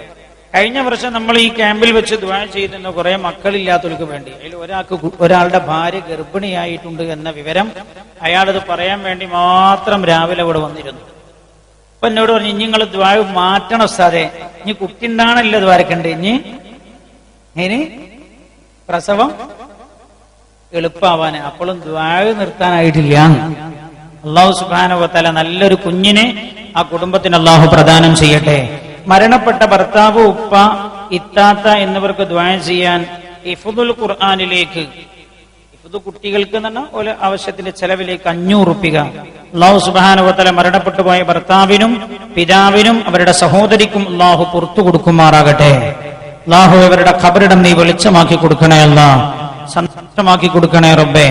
മകളുടെ സുഖപ്രസവത്തിന് വേണ്ടി ദുആ ചെയ്യാൻ അല്ലാഹു സുബ്ഹാനഹു വ തആല ആ കുട്ടിയുടെ രോഗം, ആ കുട്ടിയുടെ പ്രസവം അല്ലാഹു എളുപ്പമാക്കി കൊടുക്കുമാറാകട്ടെ. അതേപോലെ പാലത്തായി ഖദീജ അജ്ജുമ്മ എന്നിവർ സുഖമില്ലാതെ ബേബി ഹോസ്പിറ്റലിൽ ഈ വർഷം ഹജ്ജിന് പോകാനുള്ളവരാണ്. അവരുടെ അസുഖം സുഖപ്പെടാൻ വേണ്ടി ദുആ ചെയ്യാൻ അല്ലാഹുവേ, അവർ ചെയ്യാൻ പോകുന്ന കർമ്മത്തിന്റെ മഹത്വം കൊണ്ട് അവരുടെ രോഗം നീ എത്രയും പെട്ടെന്ന് സുഖപ്പെടുത്തി കൊടുക്കണേ റബ്ബേ. ആരോഗ്യവതിയായി തിരിച്ചു വരാൻ തൗഫീക്ക് നൽകണേ റബ്ബേ. അതേപോലെ ഈ വർഷം എന്റെ കൂടെ യാത്ര ചെയ്യാനുള്ള മട്ടന്നൂർ സ്വദേശിയായ ഒരു സഹോദരി ബ്ലീഡിംഗ് ആയി ഹോസ്പിറ്റലിലാണ്, ഓപ്പറേഷൻ വേണ്ടി വരുമെന്ന് ഡോക്ടർമാർ പറഞ്ഞിട്ടുണ്ട്. അല്ലാഹു അവരുടെ രോഗം നീ സുഖപ്പെടുത്തണേ റബ്ബേ, ആശ്വാസം നൽകണേ അല്ലാ. അവരുടെ മനസ്സിന്റെ വേദനക്ക് നീ പരിഹാരം കൊടുക്കണേ അല്ലാ. മരണപ്പെട്ടു പോയ എന്റെ ഭാര്യയ്ക്ക് വേണ്ടി ദുആ ചെയ്യാൻ ഒരു സഹോദരനെ ഏൽപ്പിച്ചിട്ടുണ്ട്. അല്ലാഹു ആ സഹോദരിയുടെ ഖബറിടം വെളിച്ചമാക്കി കൊടുക്കട്ടെ. ഗുളിക കഴിക്കൽ നല്ലതല്ലെങ്കിൽ ഹജ്ജിന്റെ 6 ദിവസം മെൻസസ് ആയാൽ എന്തു ചെയ്യും? മനസ്സിലായോ? നമ്മളെ കൊടുക്കാണ്. ഗുളിക കഴിക്കണ്ടെന്നല്ലേ നിങ്ങൾ പറഞ്ഞ്. ഹജ്ജിന്റെ 6 ദിവസം മെൻസസ് ആയി എന്തു ചെയ്യും? ഒന്നും ചെയ്യാനില്ല. 6 ദിവസം മെൻസസ് ആയി എന്നുള്ളതുകൊണ്ട് എന്താ? ഒരു പ്രശ്നമില്ല. തവാഫല്ലാത്ത എല്ലാം നിങ്ങൾക്ക് ചെയ്യാം. അപ്പൊ തവാഫ് അവസാദെ 6 ദിവസം കഴിഞ്ഞിട്ട് ചെയ്താൽ മതി. അപ്പോ ഇവിടെ ഒരു പ്രശ്നം, ആ ചോദിച്ച ചോദ്യത്തിൽ ചിലപ്പോ ഇങ്ങനെ എനിക്ക് ഉദ്ദേശിച്ചിട്ടുണ്ടാകാം. ദുൽഹിജ്ജ 9 മെൻസസ് ആവും. തവാഫ് ചെയ്യലപ്പോഴാ 10-നല്ലേ? തവാഫിന്റെ സമയം തുടങ്ങേണ്ടത് എപ്പോഴാ? അർദ്ധരാത്രി മുതലാണ്. ജംറത്തുൽ അഖബയിൽ എറിയാനുള്ള സമയം തുടങ്ങുന്ന അർദ്ധരാത്രി മുതലാണ്. മനസ്സിലായല്ലോ? ദുൽഹിജ്ജ 10 അന്ന് ഏറ്റവും ശ്രേഷ്ഠമായ സമയം നമ്മൾ നേരത്തെ പറഞ്ഞത്. അവശരായ പ്രായമുള്ള ആളുകൾക്കൊക്കെ എന്ത് ചെയ്യാ, മുസ്ദലിഫയിൽ നിന്ന് ദുൽഹിജ്ജ 10 അന്ന് രാവ് അർദ്ധരാത്രിക്ക് ശേഷം പുറപ്പെടുകയും ജംറത്തുൽ അഖബയിൽ തിരക്കാണിന് മുമ്പ് കല്ലെറിയുകയും മക്കത്ത് പോയി തവാഫും സയ്യൊക്കെ ചെയ്യുകയും ചെയ്യാം. അള്ളാന്റെ ഹബീബായ ഇളവ് കൊടുത്തിട്ടുണ്ട്. നമ്മൾ ഈ ഇളവ് ഇതൊന്നും പറയാൻ സമയം കിട്ടിയിട്ടില്ലല്ലോ, അടിച്ചു പോയതാ. പിന്നെ ഈ ഇളവ് അധികം ഞാൻ പറയില്ല, കാരണം ഈ ഇളവ് പറഞ്ഞ ഇളവിന് നിൽക്കും. മനസ്സിലായോ? അപ്പൊ ഈ ഹജ്ജിന്റെ ക്ലാസ്സിൽ ഞാൻ അധികം ഇളവ് പറയില്ല. ഇളവ് ആരെങ്കിലുമൊക്കെ പ്രയാസങ്ങൾ ചോദിക്കുമ്പോഴാണ് ആ ഇളവ് പറഞ്ഞു കൊടുക്കല്. അല്ലെങ്കിൽ എന്താ വെച്ചാല്, ഞാൻ ഈ ജീവിതത്തിൽ അങ്ങനെ ഒരു അനുഭവം എനിക്ക് ഉണ്ടായിട്ടുണ്ട്. ഒരിക്കൽ ഞാൻ പറഞ്ഞു, മുസ്ദലിഫയിൽ ബസ്സിൽ ഉറങ്ങിയാലും മതി, അതേപോലെ ഞാൻ പറഞ്ഞു മുസ്ദലിഫയിൽ നിന്ന് തന്നെ കല്ല് പെറുക്കല് നിർബന്ധമില്ല, സുന്നത്തേ ഉള്ളൂ. അപ്പം മിനേന്ന് പെറുക്കിയാലും മതി എന്ന് പറഞ്ഞതാ. ആ കൊല്ലം ബസ്സിൽ ഒരൊറ്റ കുട്ടി ഇറങ്ങിയിട്ട് കല്ല് പെറുക്കാൻ കൂട്ടാക്കിയില്ല. എന്നോട് പറഞ്ഞു, ഉസ്താദേ തണുക്കണ്, ഭയങ്കര തണുപ്പ്, നിങ്ങളല്ലേ പറഞ്ഞു ഇവിടുന്ന് പെറുക്കണം എന്നില്ല, അപ്പൊ മിനെ പോയി പെറുക്കാൻ തുടങ്ങി. അതിന്റെ ശേഷം ഞാൻ ഇളവ് പറയില്ല. മനസ്സിലായി? ഇളവ് പറയൽ വളരെ കുറച്ചതാണ്. അപ്പോ ഇങ്ങനെ ഒരു ഇളവ് അല്ലാഹുവിന്റെ ഹബീബ് പറഞ്ഞു കൊടുത്തിട്ടുണ്ട്. ഗുളിക കഴിക്കുക. അപ്പൊ ദുൽഹിജ്ജ 9 മെൻസസാവും. ഇവർക്കാണെങ്കിൽ ദുൽഹിജ്ജ 14 തിരിച്ചു പോരും ചെയ്യണം. ടിക്കറ്റ് അന്നാണ്. എന്താ ടിക്കറ്റ്? അന്നാ തിരിച്ചു പോരേണ്ട ടിക്കറ്റ് അന്നാണ്. ആ ഇടയ്ക്കും തവാഫ് ചെയ്യാൻ ശുദ്ധിയാവുകയുമില്ല. അപ്പോൾ എന്തു ചെയ്യുന്നാണ് ചോദിച്ചത്. ഒരുപക്ഷെ ചോദ്യത്തിന്റെ അർത്ഥം അങ്ങനെ ആവാം. അങ്ങനെ പ്രതിസന്ധി ഘട്ടം വരുന്ന ഒരു സമയത്ത് ഡോക്ടറുടെ നിർദ്ദേശപ്രകാരം മരുന്ന് കഴിക്കുന്നതിന് വിരോധമില്ല. ഇനിയിപ്പോ അത് കഴിച്ചില്ല എന്ന് വെക്കുക, എന്നാലും ഇതിന് പരിഹാരമുണ്ട്. എന്താണ് ആ പരിഹാരം? ആ പരിഹാരം, ഒന്ന് ടിക്കറ്റ് നീട്ടാൻ കഴിയുമെങ്കിൽ നീട്ടിൽ നീട്ടാം. ടിക്കറ്റ് നീട്ടാൻ പറ്റുമെങ്കിൽ ടിക്കറ്റ് നീട്ടാം. അല്ലെങ്കിൽ ഈ മെൻസസോട് കൂടെ തന്നെ തവാഫ് ചെയ്യാം. അശുദ്ധിയായിരിക്കെ തവാഫ് ചെയ്യുന്നതിന് വിരോധമില്ല എന്ന് ഹനഫി മദ്ഹബിന്റെ അഭിപ്രായമുണ്ട്. പക്ഷേ ഹനഫി മദ്ഹബിൽ മെൻസസ് ആയിരിക്കെ പള്ളി കടക്കാൻ പറ്റൂല. പള്ളി കടക്കാതെ എന്ത് ചെയ്യാൻ പറ്റൂല? മസ്ജിദുൽ ഹറാമിൽ കടക്കാതെ എന്ത് ചെയ്യാൻ പറ്റില്ല? തവാഫ് ചെയ്യാൻ പറ്റില്ല. അപ്പൊ ഈ ഇഹ്റാമിൽ, ഈ ഹജ്ജിന്റെ ഇഹ്റാമിലായിരിക്കെ മെൻസസായി മസ്ജിദുൽ ഹറാമിൽ കടക്കുക എന്ന ഒരു തെറ്റ് ചെയ്യുന്നതിന് പകരം ഒരു അറവ് കൊടുക്കുക. ആ അറവ് കൊടുത്തിട്ട് ഈ പെണ്ണിന് തവാഫ് ചെയ്യാവുന്നതാണ്. എന്താണ് അറക്കേണ്ടത്? ഒരൊട്ടകത്തെ, ബദനത്തിനെ അറക്കണം എന്നാണ്. ഒട്ടകം എന്ന് പറഞ്ഞാൽ 10,000-3000 റിയാലാവും. അപ്പൊ ടിക്കറ്റ് മാറ്റണത്, ടിക്കറ്റ് മാറ്റാൻ 10,000-20,000 റുപ്യ ആവുള്ളൂ. നിങ്ങൾ മാറ്റാൻ അങ്ങനെ മാറ്റാം. ഒട്ടകത്തെ അറക്കണം എന്നാ. ആടിനെ അറുത്താ പറ്റോ? അതിപ്പോ അങ്ങനെ പെട്ടെന്നാണ് പറയണ്ട എന്നാണ് എനിക്ക് തോന്നുന്നത്. മനസ്സിലായല്ലോ? ബദനത്ത് കൊടുക്കണം എന്നാണ്. അപ്പൊ ബദനത്തിനെ കൊടുത്ത് വേണമെങ്കിൽ നിങ്ങൾക്ക് അങ്ങനെ തവാഫ് ചെയ്യാവുന്നതാണ്. അതിനും വിരോധമില്ല.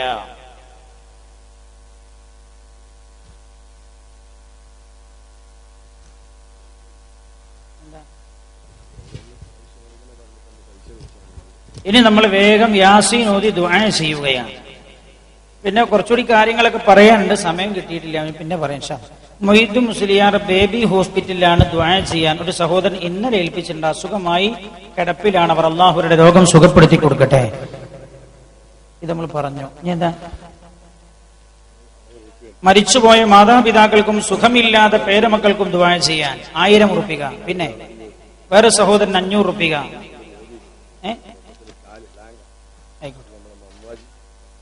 അവിടെ ആരോ എന്തോന്ന് ചോദിച്ചു ഇന്നലെ നേരത്തെ.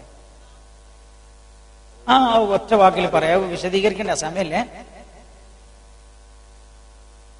ഏത്? ആ അറിവുണ്ടെങ്കിൽ അറക്കുക എന്ന് പറഞ്ഞത് ഏത് അറിവാന്ന് അപ്പം ചോദിച്ചത്. ഒരാൾക്ക് നിർബന്ധമായ അറിവുണ്ടെങ്കിൽ ആ അറിവ്, അതല്ല സുന്നത്തായ അറിവുണ്ടെങ്കിൽ ആ അറിവ്. ആ അറിവായാലും ആ അറിവ് കഴിഞ്ഞിട്ട്. ഇപ്പൊ ഒരാൾ ഉളുഹിയത്ത് ഇറക്കുന്നുണ്ട്, ആ അറിവ് കഴിഞ്ഞിട്ട് മുടിയെടുക്കലാണ് അതിന്റെ ശ്രേഷ്ഠമായ രീതി. മനസ്സിലായല്ലോ? അതാണ് അറിവുണ്ടെങ്കിൽ എന്ന് പറഞ്ഞത്. ബേക്ക് അപകടത്തിൽപ്പെട്ട് മരണപ്പെട്ട MRA ബേക്കറിയിലെ ഫഹദ് എന്ന കുട്ടിക്ക് വേണ്ടി ദുആ ചെയ്യാൻ അവരുടെ കുടുംബം ഇവിടെ പ്രത്യേകം അറിയിച്ചിട്ടുണ്ട്. എന്റെ മകൾക്ക് ദേഹം മുഴുവൻ ഒരു വേദന, വാദസംബന്ധമായ രോഗമാണെന്ന് പറയുന്നു. ആയുർവേദ ഡോക്ടർമാർ കാട്ടി ചികിത്സിക്കുന്നുണ്ട്. അള്ളാഹു അസുഖം സുഖപ്പെടുത്തി കൊടുക്കുമാറാകട്ടെ. പിന്നെ ഒരുപാട് ആളുകൾ പ്രത്യേകം എടുത്തു പറയപ്പെടേണ്ടവർ ഇവിടെ ഉണ്ട്. ഒന്നും സമയം വൈകിയത് കൊണ്ട് ഞാൻ പ്രത്യേകം എടുത്തു പറയുന്നില്ല. ദുൽഹിജ്ജ 9 അശുദ്ധി വന്ന സ്ത്രീ കുളിക്കുന്നതിന് മുമ്പ് നാട്ടിലേക്ക് തിരിക്കുകയാണെങ്കിൽ എപ്പോഴാണ് നിർബന്ധ തവാഫ് ചെയ്യേണ്ടത്? അതാണ് ഇപ്പൊ നമ്മൾ പറഞ്ഞത്. അപ്പൊ അവർക്ക് വേണമെങ്കിൽ ഒന്നുകിൽ ടിക്കറ്റ് നീട്ടാം, അല്ലെങ്കിൽ ഒരറബ് കൊടുത്ത് തവാഫ് ചെയ്യാം. മനസ്സിലായല്ലോ? അതിനൊന്നും വിരോധമില്ല. കുടുംബശ്രീ വകയായി പൈസ വായ്പ വാങ്ങൽ തെറ്റുണ്ടോ? പലിശ ഉണ്ടോ? എനിക്കറിയില്ല. ഈ കുടുംബശ്രീയിൽ പലിശ ഉണ്ടായിരുന്നു? പലിശ ഉണ്ടോ മുസക്ക?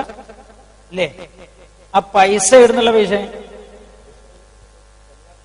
ഓലെന്നെ പരസ്പരം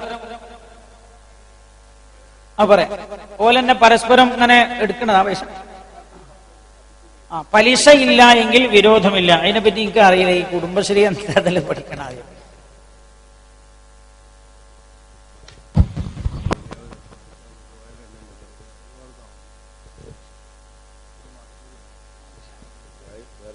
കുഞ്ഞലീമ പതിയാക്കര വടകര എന്ന സഹോദരിയെ ആള് വിളിക്കുന്നുണ്ട് എന്ന് അറിയിച്ചിട്ടുണ്ട്. നമ്മൾ യാസീനോദി ദുആ ചെയ്യാൻ പോവുകയാണ്. സഹോദരന്മാരെ, കഴിഞ്ഞ 2 ദിവസമായി ഇവിടെ നടന്നുവരുന്ന ഹജ്ജ് പഠന ക്യാമ്പിന് നാനാവിധത്തിലുള്ള സഹായം നൽകിയവരുണ്ട്. ഇവിടെ തയ്യാറാക്കിയ പന്തൽ പരിപൂർണമായും ഡിജിറ്റൽ സൗണ്ട് ആൻഡ് സർവീസ് അവർ സ്വയം സ്പോൺസർ ചെയ്തതാണ്. അതുപോലെ ഭക്ഷണവും മറ്റ് സൗകര്യങ്ങളും ഒക്കെ ഒരുക്കുന്നതിന് സാമ്പത്തികവുമായ സഹായങ്ങൾ നൽകിയവർ, ഈ പരിപാടി വിജയിപ്പിക്കുന്നതിന് വേണ്ടി ആത്മാർത്ഥമായി കൈമൈ മറന്ന് അധ്വാനിച്ച സഹോദരന്മാർ എല്ലാവർക്കും ഈ സംഘാടക സമിതിയുടെ പേരിൽ നന്ദി രേഖപ്പെടുത്തുന്നു. അതുപോലെ ഈ ഷംസുൽ ഉലമ ഇസ്ലാമിക് സെന്ററിന്റെ ഭാരവാഹി കൂടിയായ ബഹുമാനപ്പെട്ട മാക്കൂൽ മമ്മു ഹാജി ഒരു ഓപ്പറേഷൻ കഴിഞ്ഞ് വിശ്രമിക്കുകയാണ്. അദ്ദേഹത്തിന് വേണ്ടി ഇവിടെ പ്രാർത്ഥിക്കുന്നതാണ്. കഴിഞ്ഞ 2 ദിവസമായി ഇന്നലെയും ഇന്ന് രാവിലെയുമൊക്കെ ഇവിടെ സജീവമായി വളണ്ടിയർ സേവനമനുഷ്ഠിച്ച അബ്ദുള്ള എന്ന സഹോദരന്റെ മാതാവ് ഇന്ന് വീണ് പരിക്ക് പറ്റിയ ആസ്പത്രിയിലാണ്. അവർക്ക് വേണ്ടി ഇവിടെ പ്രാർത്ഥിക്കുന്നതാണ്. എല്ലാവരുടെയും ഹലാലായ ആഗ്രഹങ്ങളും അഭിലാഷങ്ങളും പൂർത്തീകരിക്കുന്നതിന് വേണ്ടി നിൽക്കുന്നതായിരിക്കും. ഒപ്പം ഹാജിമാരോട് സംഘാടകരെന്ന നിലയ്ക്ക് ഞങ്ങൾക്ക് അപേക്ഷിക്കാനുള്ളത്, പാറക്കടവിലെ ഷംസുൽ ഉലമ ഇസ്ലാമിക് സെന്റർ ഈ പ്രദേശത്തിന്റെയും സമീപ പ്രദേശത്തിന്റെയും ഇസ്ലാമികമായ മുന്നേറ്റത്തിന് വേണ്ടി, ദീനീപരമായ പ്രവർത്തനങ്ങൾക്ക് വേണ്ടി ആവിഷ്കരിക്കുന്ന പദ്ധതികളൊക്കെ വിജയിക്കുന്നതിന് വേണ്ടിയും ഈ പ്രദേശത്ത് മുസ്ലിം സമൂഹത്തിനും സമുദായത്തിനും വേണ്ടിയും ഉന്നമനത്തിനു വേണ്ടി പരിശുദ്ധ മക്കയിലും മദീനയിലെയും പുണ്യസ്ഥലങ്ങളിൽ പ്രാർത്ഥനക്കുത്തരം കിട്ടുന്ന പ്രദേശങ്ങളിൽ വെച്ച് പ്രാർത്ഥിക്കണമെന്ന് മാത്രമാണ് നിങ്ങളോട് അപേക്ഷിക്കാനുള്ളത്. നിങ്ങളുടെ പ്രാർത്ഥനയിൽ ഞങ്ങളെയും കൂടി ഓർമ്മിക്കുക എന്ന് മാത്രം ആവശ്യപ്പെട്ടുകൊണ്ട്, അതുപോലെ തന്നെ ഈ പരിപാടി കഴിഞ്ഞ 2 ദിവസമായി ലൈവായി സംപ്രേഷണം ചെയ്ത സഹോദരന്മാർക്കും നന്ദി രേഖപ്പെടുത്തുന്നു. ഈ പരിപാടിയിൽ എത്തിച്ചേർന്ന എല്ലാ ഹാജിമാർക്കും, എല്ലാ സഹോദരന്മാർക്കും, നാട്ടുകാർക്കും, ഇതുമായി എല്ലാവിധത്തിലും സഹകരിച്ച എല്ലാ സഹോദരന്മാർക്കും ഒരിക്കൽ കൂടി ആത്മാർത്ഥമായി നന്ദി രേഖപ്പെടുത്തുന്നു. ഒപ്പം തന്നെ എല്ലാറ്റിനുമുപരിയായി ഈ പരിപാടി എല്ലാ തിരക്കുകളും മാറ്റിവെച്ചുകൊണ്ട്, സ്വന്തം കുടുംബത്തിന്റെയും ഒക്കെ തിരക്കുകളൊക്കെ മാറ്റിവെച്ചുകൊണ്ട് ആത്മാർത്ഥമായി ദീർഘയാത്ര ചെയ്ത് വിശ്രമമില്ലാതെ ഈ പരിപാടി അവതരിപ്പിച്ച ആദരണീയനായ ഈ സ്ഥാപനത്തിന്റെ പ്രസിഡന്റ് കൂടിയായ ബഹുമാനപ്പെട്ട മുസ്തഫ ഹുദവി അവർക്ക് പ്രത്യേകം നന്ദി രേഖപ്പെടുത്തുന്നു. അള്ളാഹു എല്ലാ അമലുകളും സാലിഹായ അമലുകളായി സ്വീകരിക്കട്ടെ എന്ന് പ്രാർത്ഥിക്കുന്നു. അസ്സലാമു അലൈക്കും. എന്റെ കുടുംബത്തിൽ വിവാഹപ്രായമെത്തിയ 5 പെൺകുട്ടികളുണ്ട്. ഭയങ്കര വിഷമമല്ലോ അല്ലെ? എല്ലാ ഹാജിമാരോടും ഞാൻ പറയണം, നിങ്ങൾ ഹജ്ജിന്റെ ദുആയിലൊക്കെ അത് ഉൾപ്പെടുത്തണം. വിവാഹപ്രായമെത്തിയ 5 പെൺകുട്ടികൾ തന്നെ വാപ്പയുടെ വേദന എത്ര ആഴത്തിലുള്ളതാകും. അള്ളാഹു ഖൈറായ ബന്ധങ്ങൾ അടുപ്പിച്ചു കൊടുക്കട്ടെ. അള്ളാഹുവെ എത്രയും പെട്ടെന്ന് ആ കുടുംബത്തിനെ സന്തോഷിപ്പിക്കണേ റബ്ബേ. വേഗം നമ്മളൊരു യാസീൻ ഓതി, ഏകദേശം 7 മണിയോളമാകും, മഗ്രിബിന് സമയമുണ്ട്. മഗ്രിബിന്റെ മുമ്പ് വീട്ടിലെത്തുകയില്ല എന്ന് തോന്നുന്ന സഹോദരിമാരൊക്കെ ഇവിടെ വെച്ച് തന്നെ അസർ നിസ്കരിച്ചിട്ടേ പോകാവൂ എന്ന് ഓർമ്മപ്പെടുത്തുകയാണ്. പിന്നെ ഉമ്മമാർ കരുതുന്ന വസ്ത്രങ്ങളുടെ കൂട്ടത്തിൽ കാലിന് ഒരു 3 ജോഡി ഷോക്സ് കട്ടിയുള്ളത് നിങ്ങൾ കരുതണം. കയ്യിന് 1-2 ജോഡി കരുതുക. അതിനു പുറമെ നിങ്ങൾ ഈ പർദ്ദ ഇട്ടനെ പല സമയത്തും നിസ്കരിക്കേണ്ടി വരിക. അപ്പൊ നിങ്ങൾ ഈ പർദ്ദയുടെ കൈ ഇവിടെ ടൈറ്റ് ആക്കുന്ന രീതിയിൽ ഷോക്സിന്റെ തല മുറിച്ച 1-2 ജോഡി ഷോക്സുകൾ നിങ്ങൾ കയ്യിൽ വെക്കുന്നത് നല്ലതാണ്. 11ാമത്തെ ഒരു കാര്യം കൂടെ പറയാനുള്ളത്, അതിപ്പോ ഈ ഹജ്ജിന്റെ അന്തസത്തയുമായി ബന്ധപ്പെടാതെ ഒറ്റ വാക്കിലാണ് ഞാൻ പറയുന്നത്. ഹജ്ജിന് അള്ളാഹു എന്തിനാ നമ്മളെ മക്കത്തേക്ക് വിളിച്ചു കൊണ്ടുപോണത്? എന്തിനാ നമ്മളുടെ മക്കത്തേക്ക് ചെല്ലാൻ പറഞ്ഞത്? ഹജ്ജ് ചെയ്യാൻ. എന്നാ അപ്പൊ നമ്മൾ പറയാം, എന്താണ് ഈ ഹജ്ജ്? അറഫയിൽ നിൽക്കാം, മിനയിൽ നിൽക്കാം, മുസ്ദലിഫയിൽ രാപ്പറക്കാം, ഇതൊക്കെയാണല്ലോ. തവാഫ് ചെയ്യുക, സഅയ് ചെയ്യുക. ഇതിപ്പോ അള്ളാഹ്ക്ക് പറഞ്ഞ പോലെ അറഫി അള്ളാന്റെ ഭൂമിയിൽപ്പെട്ട സ്ഥലമാണ്. നിങ്ങൾ ഈ പാറക്കടവിൽ ഏതെങ്കിലും ഒരു വിശാല മൈതാനിയിൽ കൊല്ലത്തിലൊരുക്ക് ഒരുമിച്ച് കൂടുമെന്ന് പറഞ്ഞാൽ മതിയല്ലോ. തവാഫ് ചെയ്യുക. പാറക്കടവിലെ പള്ളി ഒന്ന് പോയിട്ട് എല്ലാവരും തവാഫ് ചെയ്യണമെന്ന് പറഞ്ഞാൽ പോരെ. കാരണം പാറക്കടവിലെ പള്ളി അള്ളാന്റെ വീട് തന്നെയല്ലേ. മക്കത്ത് കള്ള എന്തിനാ കൊണ്ടുപോകണമെങ്കിൽ നമ്മുടെ ഈമാൻ മാറ്റുരച്ചു നോക്കാനാണ്. നമുക്കൊരു പൊന്ന് കിട്ടിയ നമ്മൾ ആ പൊന്നുമായിട്ട് ആരുടെ അടുത്ത് പോവാ? ഉസ്താദിന്റെ അടുത്ത്. പണ്ടൊരു പെണ്ണുങ്ങളൊരു പൊന്ന് പോയപ്പോ ദ്വാരുന്ന പഠിച്ചോനെ ആർക്ക് കിട്ടിയാലും തിരക്കടില്ല, ഉസ്താദ്മാരെ കൈ കിട്ടാൻ ഞാൻ മതിയെന്നേ. അപ്പൊ ആരോ ചോദിച്ചു എന്താണ് അത്? ഉസ്താദ്മാരിങ്ങനെ അന്വേഷിച്ചു, കുറച്ചൊക്കെ അന്വേഷിച്ചു. അതിന്റെ മസാല കൂൽക്ക് അറിയാലോ. പിന്നെ ഓല് പറയും തമല്ലത്തു. അങ്ങനെ ഒരു തമാശ പറയില്ലേ, അത് തമാശ പറയണതാണ്. ഒരു പൊന്നൊരാൾക്ക് കിട്ടിയാൽ ആ പൊന്നുമായിട്ട് അയാൾ തട്ടാനെടുത്തുക പോകും. എന്താ അത്? 22 കാരറ്റാണോ 18 എന്ന് തിരികെ തട്ടാനാണ്. അതേപോലെ നമ്മുടെ ഈമാൻ മാറ്റുരക്കുകയാണ് മക്കയിൽ. അവിടെ പോയിട്ട് അവിടെ വന്ന മഹാന്മാരുണ്ട്. ആ മഹാന്മാരുടെ ഈമാനും നമ്മുടെ ഈമാനും തമ്മിൽ മാറ്റുരക്കലാണ്. മിനയിൽ ഒരാൾ പോയിട്ട് 5 ദിവസം മിനയിലാണോ കഴിയേണ്ടത്? എന്താണ് മിനയിൽ നിൽക്കാൻ പറഞ്ഞത്? ഹജ്ജിന്റെ ദിവസങ്ങളിൽ 5 ദിവസം കാബന്റെ മുറ്റത്ത് ഇരിക്കണം എന്നല്ലേ പറയേണ്ടിയിരുന്നത്? ഇതിനാ മിനയിൽ പോയി ഇരിക്കണം എന്ന് പറഞ്ഞത്? ആ മിനയിലാണ് ഏറ്റവും വലിയ ത്യാഗം അള്ളാഹുവിന് വേണ്ടി സഹിച്ച ചരിത്രമുണ്ടായത്. പൊന്നുമോൻ ഇസ്മായിൽ അലൈഹിസ്സലാമിനെ അറുത്തത് ഖലീലുല്ലാഹ് ഇബ്രാഹിം. അവിടെ അങ്ങനെ ഇരിക്കുമ്പോൾ ഒരു ഹാജി ആലോചിക്കണം, എന്റെ ഈമാനും ഖലീലുല്ലാഹ് ഇബ്രാഹിം നബിയുടെ ഈമാനും തമ്മിൽ എത്ര അകൽച്ചയുണ്ട് എന്ന് ആലോചിക്കണം. അവിടെ നിന്ന് ഊർജം പകരാനാണ്. 11ാമത്തെ കാര്യം ഞാൻ നിങ്ങളെ ഓർമ്മപ്പെടുത്തുന്നത്, ഹജ്ജിന് തീരുമാനിച്ച ആൾക്ക് ഹജ്ജിന് മുമ്പോ ഹജ്ജിലോ ഹജ്ജിന് ശേഷമോ അള്ളാഹു അവരുടെ ഈമാൻ പരിശോധിക്കാനുള്ള പരീക്ഷണങ്ങൾ വന്നേക്കാം. എന്തുകൊണ്ട് മക്കയിലേക്ക് ചെന്ന അള്ളാഹു ഇഷ്ടപ്പെട്ട എല്ലാവരെയും അള്ളാഹു കഠിനമായി പരീക്ഷിച്ചിട്ടുണ്ട്. അള്ളാഹു ഇഷ്ടപ്പെട്ട ആരൊക്കെ മണ്ണ് പോയിട്ടുണ്ടോ കഠിനമായി അള്ളാഹു പരീക്ഷിച്ചിട്ടുണ്ട്. ഒന്ന് ഹബീബായ റസൂലുള്ളാഹി. എന്തൊക്കെ പരീക്ഷണങ്ങൾ? ജനിക്കണ സമയത്ത് എന്ന പരീക്ഷണം. വാപ്പല്ല, 6-ാം വയസ്സിൽ ഉമ്മ പോയി, 8-ൽ വല്യാപ്പ പോയി, പൂർണ്ണ അനാഥ മോനായി. പിന്നെ 40-ാമത്തെ വയസ്സിൽ നുബുവത്ത് കിട്ടി. പിന്നെ ഏറും കുത്തും അടിയും അക്രമവും തന്നെ. 13 കൊല്ലം പിടിച്ചു നിൽക്കാനും കഴിഞ്ഞില്ല. മദീനയിലേക്ക് പോയില്ല. സ്ഥിതി എന്താ? പിന്നെ 10 കൊല്ലത്തോളം ദീർഘമായ യുദ്ധങ്ങൾ തന്നെ. ആ ഹബീബ് ഭൂമിയിൽ ഒരു ദിവസം പോലും സുഖത്തോടെ കടന്നുറങ്ങിയിട്ടില്ല. എന്നിട്ട് പിന്നെ ഹജ്ജൊക്കെ കഴിഞ്ഞ് വന്നിട്ട് നമ്മൾ പറയാം ഹജ്ജ് പരമസുഖം എന്ന് പറഞ്ഞാൽ അതിന്റെ അർത്ഥം നമ്മളെ ഹജ്ജ് അള്ളാഹു പരിഗണിച്ച ഹജ്ജായിട്ടുണ്ടാവൂല എന്നാണ്.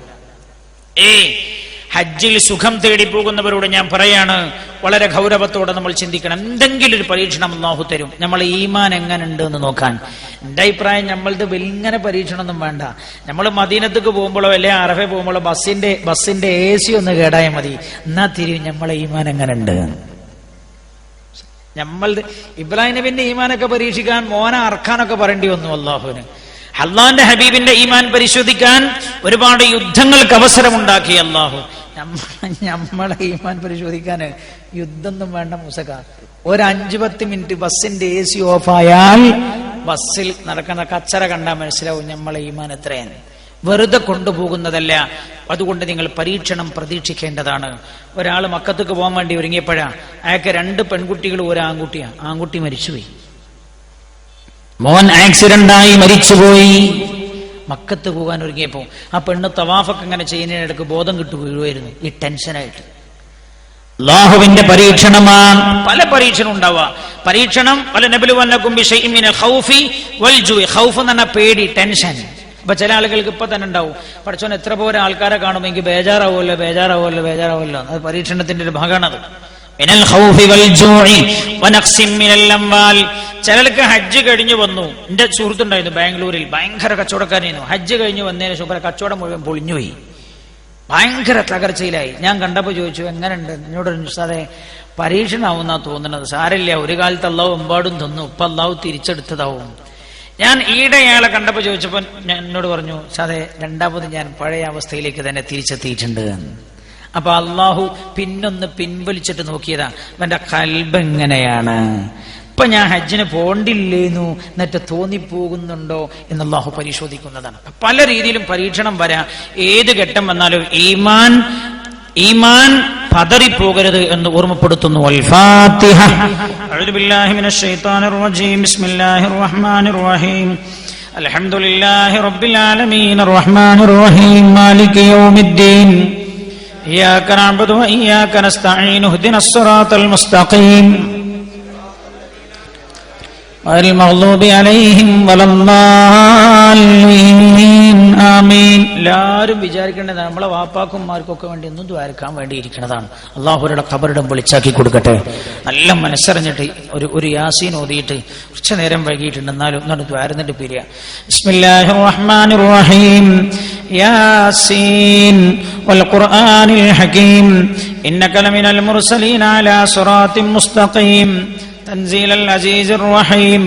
لتنذر قوما ما أنذر آباؤهم فهم غافلون. لقد حق القول على أكثرهم فهم لا يؤمنون. إنا جعلنا في أعناقهم أغلالا فهي إلى الأذقان فهم مقمحون. وجعلنا من بين أيديهم سدا ومن خلفهم سدا فأغشيناهم فهم لا يبصرون. وسواء عليهم أنذرتهم أم لم تنذرهم لا يؤمنون. إنما تنذر من اتبع الذكر وخشي الرحمن بالغيب وبشره مغفرة وأجر كريم. إنا نحن نحيي الموتى ونكتب ما قدموا وآثارهم وكل شيء أحصيناه في إمام مبين. واضرب لهم مثلا أصحاب القرية إذ جاءها المرسلون إذا أرسلنا إليهم اثنين فكذبوهما فعززنا بثالث فقالوا إنا إليكم مرسلون. شرمتنا وما أنزل الرحمن من شيء أنتم إلا تكذبون. قالوا ربنا يعلم إنا إليكم لمرسلون وما إلينا إلا البلاغ المبين.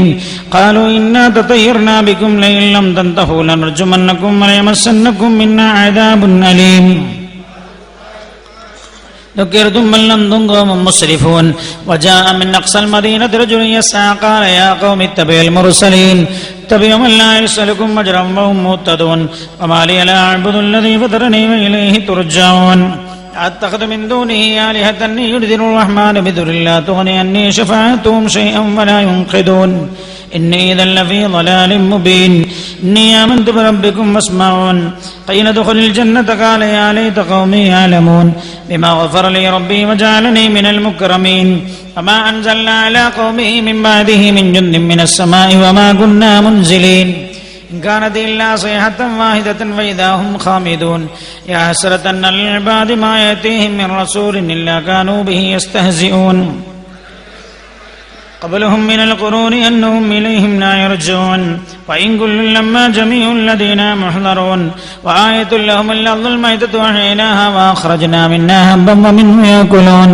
وجعلنا فيها جنات من نخيل وأعناب وفجرنا فيها من العيون ليأكلوا من ثمره وما عملته أيديهم أفلا يشكرون. سبحان الذي خلق الأزواج كلها مما تنبت الأرض ومن أنفسهم ومما لا يعلمون. فإذا هم مظلمون. والشمس تجري لمستقر لها ذلك تقدير العزيز العليم. القمر قدرناه منازل حتى عاد كالأرجون القديم. لها أن تدرك القمر والليل سابق النهار وكل في فلك يسبحون. حملنا ذريتهم في الفلك المشحون وخلقنا لهم من مثله ما يركبون. وإن نشأ نغرقهم فلا صريخ لهم ولا هم ينقذون إلا رحمة منا ومتاعا إلى حين. وإذا قيل لهم اتقوا ما بين أيديكم وما خلفكم لعلكم ترحمون.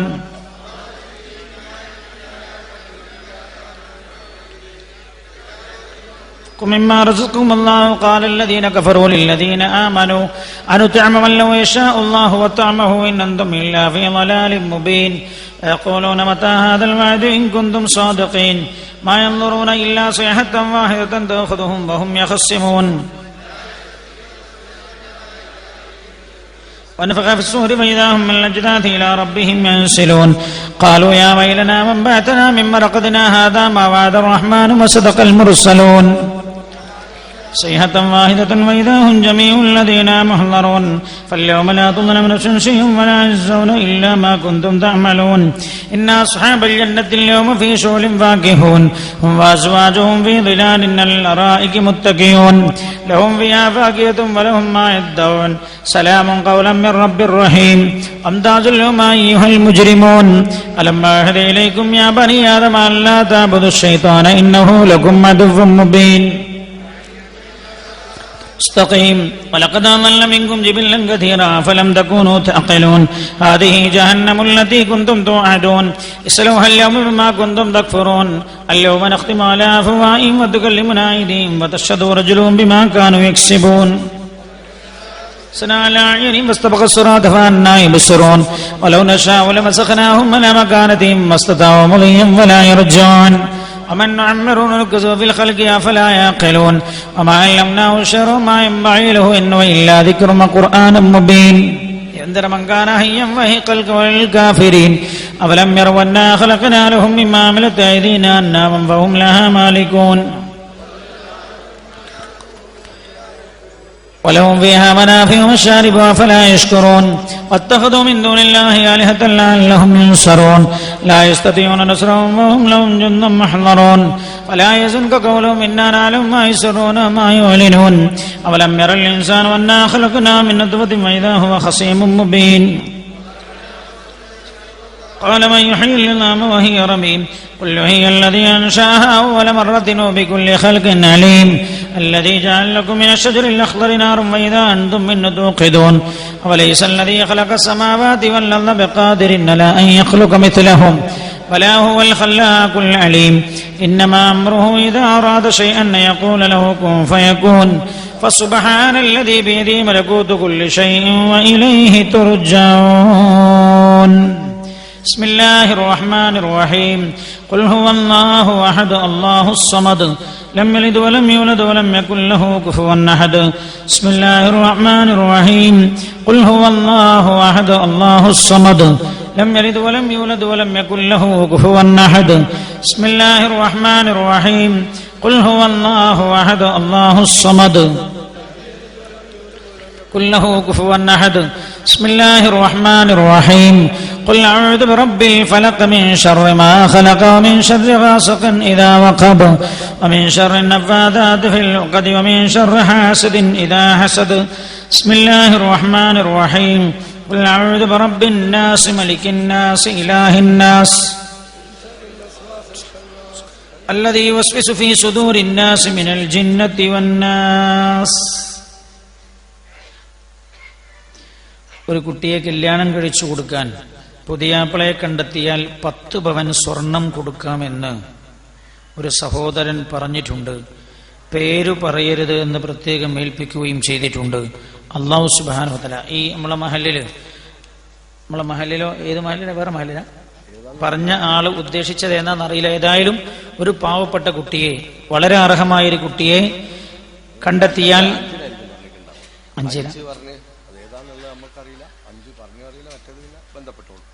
ഒരു സഹോദരൻ ഈ 5 കുട്ടിയിലായിരിക്കും. ശരിയാണ്, നമ്മൾ നേരത്തെ പറഞ്ഞ 5 കുട്ടികൾ പറഞ്ഞല്ലോ. പുതിയാപ്പിളയെ കണ്ടെത്തി കഴിഞ്ഞാൽ 5 മക്കളിൽ ഒരു കുട്ടിയെ വിവാഹം കഴിക്കാനുള്ള 10 പവൻ സ്വർണം ഒരു സഹോദരൻ നൽകാമെന്ന് പറഞ്ഞിട്ടുണ്ട്. അല്ലാഹു സുബ്ഹാനഹു വ തആല ഖബൂൽ ചെയ്യട്ടെ. അല്ലാഹുവേ, ആ കുടുംബത്തിന്റെ വേദനയിൽ പങ്കുകൊണ്ട ആ സഹോദരന്റെ എല്ലാ വേദനയും നീ പരിഹരിച്ചു കൊടുക്കണേ റബ്ബേ. ആഫിയത്ത് നൽകണേ അല്ലാ, ആരോഗ്യം കൊടുക്കണേ റബ്ബേ. ഇവരുടെ ഉദ്ദേശം നീ പൂർത്തിയാക്കണേ അല്ലാ. ഒരു ചെറിയ ദുആയോട് കൂടെ വാപ്പാക്കും മാക്കും വേണ്ടി ഒന്ന് ദുആയിരുന്നിട്ട് നമ്മൾ അവസാനിപ്പിക്കാം. ഹാജിമാരോട് പ്രത്യേകം പറയാനുള്ളത്, 2 ദിവസത്തെയും ക്ലാസ് പാറക്കടവ് സംശുല്ലമായ ഇസ്ലാമിക് സെന്റർ നിങ്ങൾക്ക് വേണ്ടി സംഘടിപ്പിച്ചത്. സാധാരണ പല സ്ഥാപനത്തിന്റെ മുറ്റത്തും ക്ലാസ്സൊക്കെ നടക്കാറുണ്ട്. എന്നിട്ട് പിന്നെ അവസാനം കുറച്ച് എന്തേലൊക്കെ നിങ്ങൾ തരി എന്ന് പറയും. പല സ്ഥാപനങ്ങളും വളരെ അത്യാവശ്യമുള്ള സ്ഥാപനങ്ങളാണ്. സ്ഥാപനങ്ങളൊക്കെ നമ്മൾ സഹായിക്കണം. അവരൊന്നും ചെയ്യുന്നത് മോശം എന്നല്ല പറഞ്ഞത്, സഹായിക്കാൻ പറ്റാവുന്നവരൊക്കെ സഹായിക്കണമെന്ന് പല സ്ഥാപനങ്ങളും പറയാറുണ്ട്. പക്ഷേ ശംസുൽ ഉലമ ഇസ്ലാമിക് സെന്റർ ഹാജിമാരെ വിളിച്ചു വരുത്തിയിട്ട് അങ്ങനെ പറയാറില്ല. ഈ ക്ലാസ് അള്ളാഹുവിന്റെ പരിശുദ്ധ മക്കയിലേക്ക് പോകുന്ന ആളുകൾക്ക് പഠിക്കാൻ വേണ്ടി ശംസുൽ ഉലമ ഇസ്ലാമിക് സെന്ററിന്റെ ഭാരവാഹികൾ ഓരോ വർഷവും നടത്തുന്ന ഈ നാട്ടുകാർ നടത്തുന്ന ക്ലാസ്സാണ്. പാറപൊക്കടവുകാർ നടത്തുന്ന ക്ലാസ് എന്ന് പറയലാണ് ഏറ്റവും നല്ലത്. അങ്ങനെയാണ് ഞാൻ മനസ്സിലാക്കുന്നത്. ഈ നാട് തന്നെ ഇതിനു വേണ്ടി ഒരുങ്ങിയതാണ്. ഈ നാട്ടിലെ സഹോദരിമാർ, ചെറിയ ചെറുപ്പക്കാരായ പെൺകുട്ടികൾ മുതൽ വലിയ ഉമ്മമാർ വരെ, അതേപോലെ ഉപ്പമാർ, ചെറുപ്പക്കാർ, എല്ലാവരും ഒരു പ്രത്യേക വിഭാഗത്തെ എടുത്തു പറയാനില്ല, എല്ലാവരും ഒറ്റക്കെട്ടായി ശ്രമിച്ചതിന്റെ ഭാഗമാണ് ഈ ക്ലാസ് ഇത്രയും വിജയകരമായത്. ഇൻഷാ അല്ലാഹ് അടുത്ത വർഷങ്ങളിൽ ഇവിടെ സൗകര്യം മതിയാവുകയില്ല എന്ന് ബോധ്യപ്പെട്ടതിന്റെ അടിസ്ഥാനത്തിൽ നല്ല സൗകര്യമുള്ള വിശാലമായ സ്ഥലത്ത്, വേണമെങ്കിൽ പാറക്കടവിലുള്ള ആളുകൾക്ക് ഇപ്പൊ തന്നെ എന്റെ പറമ്പത്ത് നല്ല സൗകര്യമുണ്ട്, അള്ളാഹുവിന്റെ അതിഥികളെ സ്വീകരിക്കാൻ, അല്ലെ, അറഫ അള്ളാഹു ഇതിനൊരുക്കി വെച്ചതാണ്. ഈ നാട്ടിൽ അങ്ങനെ സംവിധാനം ചെയ്യാൻ താല്പര്യമുള്ള സൗകര്യമുള്ള സ്ഥലങ്ങൾ നിങ്ങൾക്ക് വേണമെങ്കിൽ ഇപ്പോൾ തന്നെ ശ്രദ്ധയിൽപ്പെടുത്താവുന്നതാണ് എന്ന് ഓർമ്മപ്പെടുത്തുന്നു. അല്ലാഹു സുബ്ഹാനഹു വ തആല ഇത് ഈ നാടിനെ വലിയ അനുഗ്രഹമാക്കി മാറ്റിക്കൊടുക്കട്ടെ. അതുകൊണ്ട് പ്രത്യേകിച്ച് എന്റെ ഹാജിമാരോട് പറയാനുള്ളത്, ദുആക്ക് ഉത്തരം കിട്ടുന്ന എല്ലാ സ്ഥലത്തെത്തിയാലും നിങ്ങൾ ഈ നാടിനെ മറന്നു പോകരുത് എന്ന് പ്രത്യേകം ഓർമ്മപ്പെടുത്തുകയാണ്. അടുത്ത വർഷം ഇൻഷാ അല്ലാഹ് ഇവിടെ തന്നെ താമസിക്കാൻ സൗകര്യവും കൂടെ ചെയ്യാൻ കഴിയുമോ എന്നും നമ്മൾ ആലോചിക്കുന്നുണ്ട്. ഈ സ്ഥാപനം ഇത് ഏറെക്കാലമായി നാടിന്റെ ആഗ്രഹമായിരുന്നു. അൽഹംദുലില്ലാഹ് തുടങ്ങി വളർന്നുകൊണ്ടിരിക്കുകയാണ്. ഒരു മാസം മുമ്പാണ് അൽബിർ സമസ്തയുടെ 90-ാം വാർഷികത്തിന്റെ സമ്മാനമായി കേരളക്കരക്ക് നൽകിയ അൽബിർ എന്ന് പറയുന്ന പ്രീ സ്കൂൾ, അതായത് പരിശുദ്ധ ദീൻ കുരുന്നു ഹൃദയത്തിലേക്ക് കൈമാറ്റം ചെയ്യാനുള്ള സംവിധാനം, അതിന്റെ ക്ലാസ് ഇവിടെ തുടങ്ങി. ഒരു ബാച്ചേ നമ്മൾ തുടങ്ങിയിട്ടുള്ളൂ. ഒരുപാട് ആളുകളുണ്ട്, പലരും കിട്ടിയിട്ട് ദേഷ്യം പിടിച്ചിട്ടുള്ളത്. പല ആൾക്കാർക്കും ദേഷ്യ, ആ പ്രസിഡന്റിനെ പിടിച്ച് പുറത്താക്കുന്നൊക്കെ ചിലപ്പോൾ മനസ്സിൽ വിചാരിച്ചുകൂടായില്ല. സൗകര്യവും സംവിധാനവും നമുക്ക് ചെയ്യാൻ പറ്റാവുന്ന സംവിധാനം സൗകര്യമില്ലാത്തത് കൊണ്ടാണ്. പക്ഷെ അതാ പാറക്കടവുകാരോട് ഞാൻ പറയാണ്, നിങ്ങളെല്ലാവരും ഒന്ന് മനസ്സ് വെച്ചാൽ അടുത്ത കൊല്ലമാകുമ്പോഴേക്ക് വലിയൊരു ക്യാമ്പസിലേക്ക് തന്നെ നമ്മുടെ ഈ സംരംഭവും സംവിധാനവും നമുക്ക് മാറ്റാൻ കഴിയും. അല്ലാഹു തൗഫീഖ് ചെയ്യട്ടെ. ഇതൊന്ന് രണ്ട് കൊണ്ട് നിർത്തിയാൽ പറ്റൂല. ഈ നാടിനാവശ്യമുള്ള, പരിസര പ്രദേശങ്ങൾക്ക് ആവശ്യമുള്ള, ആശ്രയിക്കുന്ന ഒരു പ്രദേശമായി നമ്മുടെ പ്രദേശത്തെ മാറ്റാൻ നമുക്ക് കഴിയണം. അൽബിർ നടന്നു വരുന്നു. ഇന്നലെയാണ് ഹിഫ്ളിന്റെ ഉദ്ഘാടനം കഴിഞ്ഞത്. അതിനൊക്കെ ഈ ബിൽഡിങ്ങിന് 1 കോടിയിലധികം ഉറുപ്പിക ചെലവായി. സ്ഥലം തന്ന പ്രിയപ്പെട്ട അബ്ദുള്ളക്ക, ബാക്കിയുള്ള സ്ഥലം വാങ്ങാനുള്ള സഹായം ചെയ്തു തന്ന ആളുകൾ, അതേപോലെ ഈ സ്ഥാപനം ഇങ്ങനെയാകുന്നത് പിന്നിൽ പ്രയത്നിച്ച ഒരുപാട് ആളുകളുണ്ട്. കഴിഞ്ഞ കൊല്ലത്തെ ഹാജിമാരാണ് 250-ഓളം ചെയർ ഇവിടെ ക്ലാസ് എടുക്കാനും വരുന്നവർക്കൊക്കെ ഇരിക്കാനുള്ള സൗകര്യത്തിന് വാങ്ങിത്തന്നത്. അവരടക്കം എല്ലാവരെയും നമ്മൾ ഓർക്കുകയാണ്. 2 ദിവസത്തെ ക്യാമ്പിന് ഹാജിമാർക്ക് ഉച്ചഭക്ഷണവും ചായക്കടികൾ, വെള്ളം എന്നിവക്കുള്ള സംഖ്യ 1,24,500 റുപ്പിക. അതിലേക്ക് ആവശ്യമായ അതിലേക്ക് വേണ്ടി 1,24,000 റുപ്പിക പാറക്കടവിലെ ദീനി ദഅവത്ത് എന്ന ഒരു വാട്സപ്പ് ഗ്രൂപ്പ് ഉണ്ട്. ആ ഗ്രൂപ്പ് വഴി ഒറ്റ ദിവസം കൊണ്ട് പിരിച്ചെടുത്തതാണ്. ആ കുട്ടികൾ അതിലേക്ക് 1,24,000 റുപ്പിക, 24,500 റുപ്പിക സംഭാവന ചെയ്തിട്ടുണ്ട്. അല്ലാഹു ഖബൂൽ ചെയ്യട്ടെ. ആ നല്ല സൗഹൃദം അല്ലാഹു എന്നും നിലനിർത്തുമാറാകട്ടെ. സ്വർഗത്തിൽ എത്തിച്ചേരുന്ന സൗഹൃദമാക്കി കൊടുക്കട്ടെ. ആ കൂട്ടായ്മക്ക് അല്ലാഹു ഇനിയും നന്മ ചെയ്യാൻ തൗഫീഖ് ചെയ്യട്ടെ. നിങ്ങൾക്ക് ഒറ്റ ദിവസം കൊണ്ട് 1,24,500 റുപ്യ നിങ്ങൾ പിരിച്ചെടുത്തെങ്കിൽ നിങ്ങളൊരു 10 സെന്റ് കൂടി തരണം എന്ന് ഓർമ്മപ്പെടുത്താണ് ഞാൻ. എന്നാ നമുക്ക് ഈ സ്ഥാപനത്തിന്റെ കടമൊക്കെ തീർക്കാൻ കഴിയുന്നപ്പോ ഞാൻ വിചാരിക്കണത് ഇത് വലിയൊരു സംവിധാനം നമുക്ക് മാറ്റണം. അല്ലാഹു തൗഫീഖ് ചെയ്യട്ടെ. ഇന്നലെയും ഇന്നും രാവിലത്തെ ചായയും കടിയും നൽകിയത് പാറക്കടവിലെ 2 ബേക്കറി ഉടമകളാണ്. അവർക്ക് വേണ്ടി ദുആ ചെയ്യാൻ പറഞ്ഞിട്ടുണ്ട്. അല്ലാഹു അവർക്ക് ബർക്കത്ത് ചെയ്യട്ടെ. എല്ലാ സ്ഥാപനങ്ങളും നമ്മളായിട്ട് സഹകരിക്കുന്ന സ്ഥാപനങ്ങളാണ് പാറക്കടവിൽ. ഇന്ന് വൈകുന്നേരത്തെ ചായയുടെ കടി നൽകിയത് പാറക്കടവിലെ MRA ബേക്കറിയാണ്. ആ MRA ബേക്കറിയിൽ ഉണ്ടായിരുന്ന ഒരു കുട്ടി 1 കൊല്ലം മുമ്പ്, 1 കൊല്ലമായോ എന്നറിയില്ല, അതിന്റെ ഇടക്ക് ആ കുട്ടി അപകടത്തിൽ മരിച്ചു പോയിട്ടുണ്ട്. അല്ലാഹു ആ കുഞ്ഞുമോന്റെ ഖബറിടം വെളിച്ചമാക്കി കൊടുക്കട്ടെ. ആ കുടുംബത്തിന് അല്ലാഹു സമാധാനം നൽകട്ടെ. 2 ദിവസത്തെ ക്യാമ്പിന് വേണ്ടി സംഭാവന നൽകിയവർ, അതിനുവേണ്ടി ഊണും ഉറക്കും ഒഴിച്ച് പ്രവർത്തിച്ചവർ, വളണ്ടിയർമാർ ആൺകുട്ടികളുടെ ഭാഗത്തു നിന്നുണ്ട്, അതേപോലെ നമ്മളെ പെൺകുട്ടികളുണ്ട്. വളണ്ടിയേഴ്സ് ഒലയിന് വേണ്ടിയിട്ടാണ് ഒരുങ്ങി പുറപ്പെട്ടതാണ്. അല്ലാഹു നമ്മുടെ കുഞ്ഞുമക്കൾക്കൊക്കെ നല്ല ഹൈറായ കുടുംബജീവിതം അല്ലാഹു പ്രദാനം ചെയ്യട്ടെ.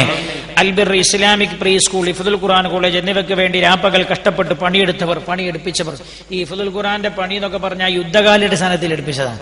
അവനവന്റെ വീടിനേക്കാളും ശ്രദ്ധിച്ചെടുത്ത് പണിയെടുപ്പിച്ച ആളുകളൊക്കെ ഉണ്ട്. അല്ലാഹു ഇതൊക്കെ സ്വർഗത്തിലേക്കുള്ള നിധിയാക്കി കൊടുക്കട്ടെ.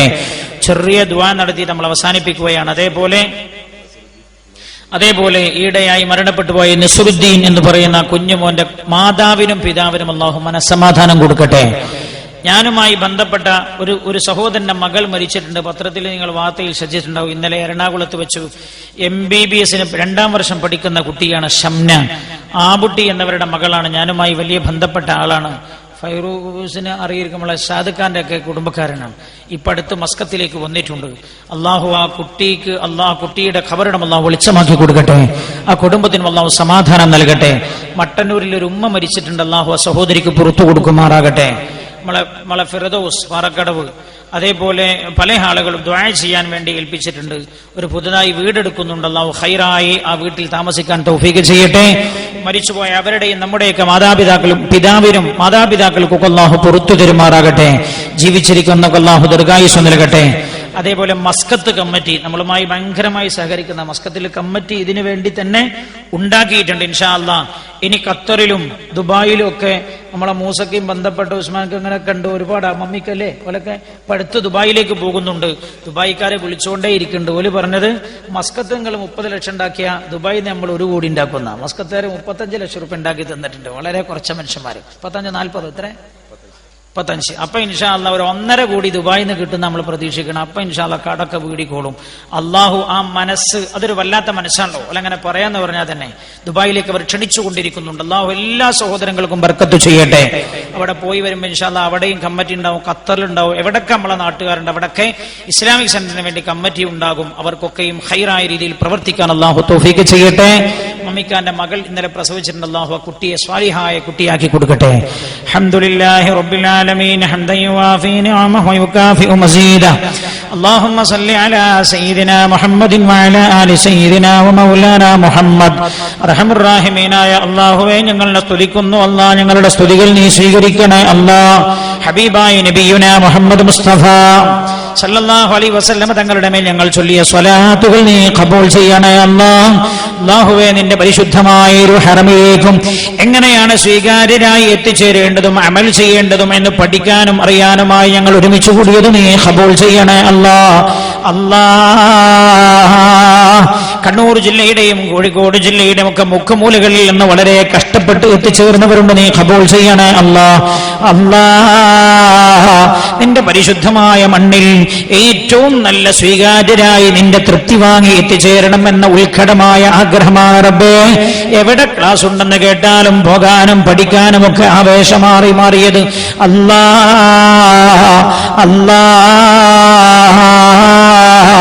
ഒരൊറ്റ നീയത്ത് കൊണ്ട് തന്നെ ഞങ്ങളെ നീ രക്ഷപ്പെടുത്തി തരണേ. അല്ലാഹുവേ, ഞങ്ങൾ ഈ അവസാന സമയത്ത് ഒരുമിച്ച് കൂടിയത് വാപ്പായുടെയും ഉമ്മായുടെയും പൊരുത്തമില്ലാതെ മക്കയിലേക്ക് പോയത് കൊണ്ടൊരു കാര്യവുമില്ല എന്ന് ഇന്നലെ ക്ലാസ്സിൽ പറഞ്ഞല്ലോ റബ്ബേ. ഉപ്പാക്കൊന്ന് ദുആ ചെയ്യാൻ എല്ലാവരും കൂടിയിരിക്കുന്ന നിന്റെ അതിഥികൾ ഒരുമിച്ച് ചേർന്നിരിക്കുന്ന സരസിൽ വെച്ച് ഉമ്മാക്കൊന്ന് ദുആ ചെയ്യാൻ ഒരാമീൻ ചെല്ലാനായി ഒരുമിച്ച് ചെന്നതാ നീ ഖബൂൽ ചെയ്യണേ.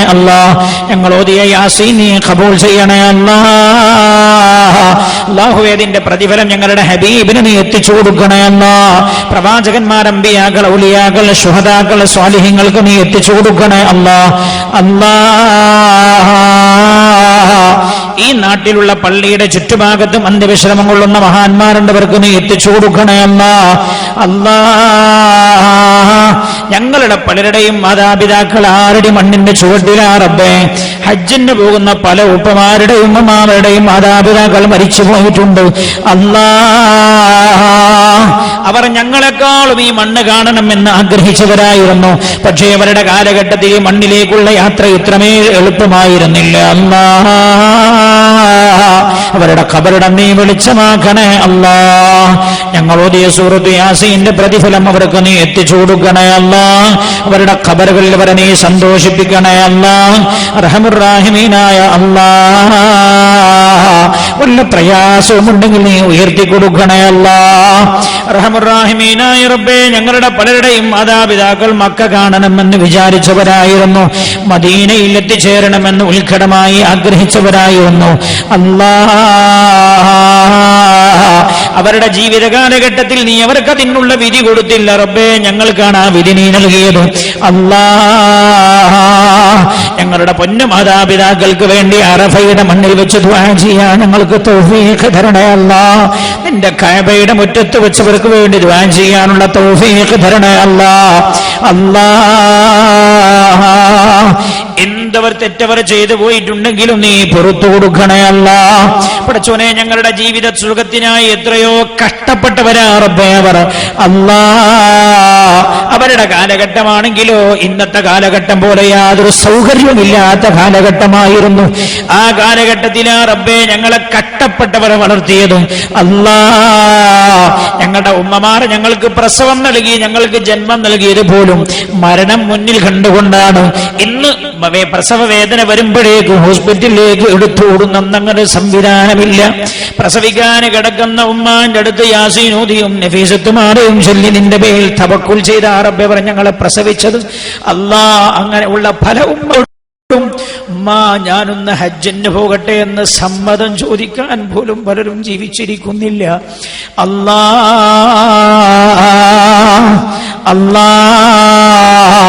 ഈ 2 ദിവസത്തെ ക്ലാസും കഴിഞ്ഞ് ഹജ്ജ് യാത്രയുടെ നടപടിക്രമങ്ങളിലേക്ക് ഞങ്ങൾ കടക്കുകയാണ്.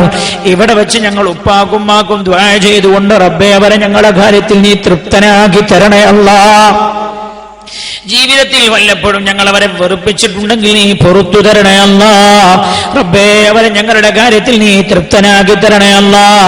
പടച്ചോനെ, ഞങ്ങളുടെ വാപ്പ ഉമ്മമാരെ കാണാൻ ഞങ്ങൾക്ക് നീ തൗഫീഖ് തരണേ അല്ലാഹ്. ഭൂമിയിൽ വെച്ച് വേർപിരിഞ്ഞു പോയത് അവസാനത്തെ വേർപിരിയലാകല്ല അല്ലാഹ്. റഹ്മുർ-റഹീമീനായ അല്ലാഹുവേ, പലരും ഈ സദസ്സിൽ ദുആ ചെയ്യാൻ ഏൽപ്പിച്ചിട്ടുണ്ട്. അവരുടെ എല്ലാവരുടെ ഉദ്ദേശവും നീ നിറവേറ്റണേ അല്ലാഹ്. രോഗികളുടെ അവരുടെ രോഗം നീ സുഖപ്പെടുത്തണേ അല്ലാഹ്. ബേബി ഹോസ്പിറ്റലിൽ പോലും അഡ്മിറ്റ് ചെയ്യപ്പെട്ടവരുണ്ട്, സുഖപ്പെടുത്തണേ അല്ലാഹ്. ഗർഭിണികളുണ്ടവർക്ക് നീ സുഖപ്രസവം നൽകണേ അല്ലാഹ്. അല്ലാഹുവേ, മക്കളില്ലാത്തതിന്റെ വേദന പറഞ്ഞവരുണ്ട് റബ്ബേ, അവർക്ക് നീ സ്വാലിഹീങ്ങളായ മക്കളെ കൊടുക്കണേ അല്ലാഹ്. ഒരു സഹോദരൻ, ഞാൻ പറഞ്ഞല്ലോ, ഒരു സഹോദരന്റെ ഭാര്യ ഗർഭിണിയായെന്ന്. ഈ നാട്ടിലുണ്ടൊരു സഹോദരൻ ഇസ്മായിൽ എന്ന് പറയും. വേദനയാണ് നമുക്കെല്ലാം. അള്ളാഹുവിന്റെ വിധിയിൽ വലിയ മനക്കരുത്തും ക്ഷമയുമുള്ള കുടുംബമാണ് ആ കുടുംബം. ഞങ്ങളുടെ സഹോദരന്റെ പരീക്ഷണം അവസാനിപ്പിച്ചവർക്ക് നീ വിജയം നൽകണേ അല്ലാഹ്. അവർക്ക് നല്ലൊരു കുഞ്ഞുമോനെ നീ പ്രദാനം ചെയ്യണേ അല്ലാഹ്. റബ്ബേ, ഒരുപാട് ആളുകൾ പല സ്ഥലത്ത് വെച്ചും ദുആ ചെയ്യാൻ ഏൽപ്പിച്ചവരുണ്ട്. അവർക്കൊക്കെ നീ സ്വാലിഹീങ്ങളായ മക്കളെ കൊടുക്കണേ അല്ലാഹ്. അവരെയൊക്കെ നീ സന്തോഷിപ്പിക്കണേ റബ്ബേ. റഹ്മുർ-റഹീമീനായ അല്ലാഹുവേ, ഉപ്പമാർക്ക് വേണ്ടി ദുആ ചെയ്യാൻ ഏൽപ്പിച്ചവരുണ്ട്. അവരുടെ മാതാപിതാക്കളുടെ ഖബറിടം നീ വെളിച്ചമാക്കണേ അല്ലാഹ്. ജോലി ഇല്ലാത്തവരുടെ ഖൈറായ ജോലി നൽകണേ അല്ലാഹ്. ഈ 2 ദിവസവും എല്ലാ ജോലിയും മാറ്റിവെച്ച് ഈ സദസ്സിൽ വന്ന റബ്ബേ, ഹാജിമാരെ സേവിക്കാൻ രാവിലെ ഇറങ്ങി പുറപ്പെട്ടവർക്ക് വേണ്ട എല്ലാ സൗകര്യങ്ങളും ചെയ്തു കൊടുത്ത വളണ്ടിയേഴ്സ് ഉണ്ട്. ഈ ക്യാമ്പിന്റെ പ്രചരണത്തിനായി ബോർഡ് സ്ഥാപിക്കാൻ, നോട്ടീസ് ഒട്ടിക്കാൻ, വിളിച്ചു പറയാൻ, ഇതിന്റെ ഒരുപാട് പ്രവർത്തനങ്ങൾക്ക് വേണ്ടി കഠിനാധ്വാനം ചെയ്തവരുണ്ടല്ല. അവർക്കൊക്കെ മക്കയിൽ എത്തിച്ചേരാനുള്ള തൗഫീഖാക്കി നീ മാറ്റണേ റബ്ബേ. സ്വർഗം ലഭിക്കാൻ പറ്റുന്ന അമലാക്കണേ അല്ലാഹ്. നിന്റെ അതിഥികളാണെന്ന് കേട്ടത് കൊണ്ടാ റബ്ബേ ഈ നാട് തന്നെ ഇതിന് വേണ്ടി ഒരുങ്ങിയത്. പടച്ചോനെ, നിന്റെ അതിഥികളെ 2 ദിവസം സ്വീകരിക്കാൻ ഈ നാട് തയ്യാറായത്. ഈ നാട്ടിലെ ഉമ്മമാർ, ഉപ്പമാർ, ചെറുപ്പക്കാർ, ചെറുപ്പക്കാരികൾ, കുഞ്ഞുമക്കൾ വരെ അല്ലാഹുവേ ഹൃദയം കൊടുത്താണ് ഈ സദസ്സ് വിജയിപ്പിക്കാറുള്ളത്. റബ്ബേ, ഈ നാടിന്റെ ഹജ്ജ് ക്യാമ്പ് എന്ന് പറഞ്ഞാൽ ഒരു ഉന്മേഷമാണ്, ആവേശമാണ്. അല്ലാഹ്, നിന്റെ അതിഥികളെ സ്നേഹിക്കുകയും സ്വീകരിക്കുകയും ചെയ്യുന്ന ഈ നാടിന് നിന്റെ റഹ്മത്ത് കൊണ്ട് നീ അനുഗ്രഹിക്കണേ അല്ലാഹ്. എല്ലാ ഫിത്നയും നാശയും ഈ നാട്ടിൽ നീ എടുത്തു മാറ്റണേ റബ്ബേ. മാരാവ്യാധികളായ രോഗങ്ങളെ നീ എടുത്തു മാറ്റണേ അല്ലാഹ്. എല്ലാ നാശങ്ങളും നീ എടുത്തു മാറ്റണേ അല്ലാഹ്. റഹ്മുർ-റഹീമീനായ അല്ലാഹ്, ഈ നാടിന് റഹ്മത്തിന്റെയും ബർക്കത്തിന്റെയും വഴിയാക്കി കൊടുക്കണേ റബ്ബേ. അല്ലാഹുവേ, ഇതിനു വേണ്ടി ഗൾഫ് യാത്രകൾ പോലും മാറ്റിവെച്ച സഹോദരങ്ങളുണ്ട്, അവർക്ക് നീ ബർക്കത്ത് ചെയ്യണേ അല്ലാ. അല്ലാ, നിന്നോടുള്ള സ്നേഹമാണ് റബ്ബേ നിന്റെ അതിഥികളായി വരുന്ന ഹാജിമാരോട് ഈ നാട് കാണിക്കുന്നത്, ഈ സ്ഥാപനം കാണിക്കുന്നത്. ഈ സ്ഥാപനത്തിന് നീ ബർക്കത്ത് ചെയ്യണേ റബ്ബേ. ഇതിനെ സഹായിച്ചവരെ നീ സഹായിക്കണേ അല്ലാ. എല്ലാവിധ ഖൈറും അവർക്ക് നീ പ്രദാനം ചെയ്യണേ അല്ലാ. ഗൾഫ് യാത്രകളിൽ സഹായിച്ചവർ സ്വന്തം ജോലി പോലും മാറ്റിവെച്ച് ഇവിടെ നിന്ന് പോകുന്ന അതിഥികളുടെ കൂടെ ഓടി നടന്നവർ അല്ലാഹുവേ, ഒക്കെ നിന്റെ ദീനിന്റെ വിജ്ഞാനത്തോട് കാണിക്കുന്ന സ്നേഹമാണ്, നീ ഖബൂലാക്കണേ അല്ലാ. ഞങ്ങളുടെ സ്ഥാപനത്തെ എന്നും നീ ഉയർത്തണേ അല്ലാ, നാൾക്ക് നാൾ ഉയർത്തണേ റബ്ബേ. അതിനുവേണ്ടി കഠിന പ്രയത്നം ചെയ്യുന്നവർക്ക് നീ ആരോഗ്യവും ദീർഘായുസ്സും നൽകണേ അല്ലാ. നിന്റെ അതിഥികളായി ഈ വർഷം നിന്റെ കഅബയുടെ മുറ്റത്തേക്ക് വരുന്ന ഹാജിമാർ, അവർക്ക് ആരോഗ്യം നൽകണേ അല്ലാ, ആരോഗ്യം നിലനിർത്തി കൊടുക്കണേ അല്ലാ. ഷുഗറും പ്രഷറും ഒക്കെ ഉള്ളവരുടെ ക്ഷീണം നീ മാറ്റി കൊടുക്കണേ അല്ലാ. അല്ലാ, ഹജ്ജിന് തടസ്സമാകുന്ന ഒരു രോഗവും അവർക്ക് നീ നൽകല്ല അല്ലാ. അല്ലാഹുവേ, എല്ലാ പ്രതിബന്ധങ്ങളും നീ തട്ടിമാറ്റണേ അല്ലാ. നിന്റെ കഅബ കാണുന്നതിന് മുമ്പ് ഞങ്ങളെ നീ മരിപ്പിച്ചു കളയല്ല അല്ലാ. അറഫയിൽ നിൽക്കുന്നതിന് മുമ്പ് നീ ഞങ്ങളെ മരിപ്പിച്ചു കളയല്ല അല്ലാ. റബ്ബനാ, ഹജ്ജ് കഴിഞ്ഞു ആരോഗ്യത്തോട് ദീർഘകാലം ജീവിക്കാനുള്ള തൗഫീഖ് നൽകണേ റബ്ബേ. ഞങ്ങളിൽ നിന്ന് മരിച്ചുപോയവർക്കൊക്കെ നീ പുറത്തു കൊടുക്കണേ അല്ലാ. റബ്ബനാ, എന്റെ നാട്ടിലുള്ള ഒരു സ്ഥാപനത്തെ അകമഴിഞ്ഞ് സഹായിക്കുന്നവരായി നാട്ടിലുള്ള പലരും, ഈ ടൗണിൽ ഒരുപാട് കച്ചവടക്കാർ നിരന്തരം സഹായിക്കുന്നവരാ, പല വീട്ടുകാരും നിരന്തരം സഹായിക്കുന്നവരാണ്. ഇതിന് വേണ്ടിയുള്ള കമ്മിറ്റി ഭാരവാഹികളിൽ ഈ നാട്ടിലുള്ളവരുണ്ട്, അതേപോലെ ഈ നാട്ടിൽ മറുനാട്ടിൽ ജോലി ചെയ്യുന്ന സഹോദരങ്ങളുണ്ട്. അല്ലാ, പൊന്നു യതീമായ മക്കളടക്കം ആ കുഞ്ഞുമക്കളെ അതിനെ സഹായിക്കുന്ന എല്ലാവർക്കും നീ സാക്ഷികളാക്കണേ അല്ലാ. സ്വർഗത്തിലേക്ക് രക്ഷപ്പെടാനുള്ള വഴിയാക്കണേ അല്ലാ.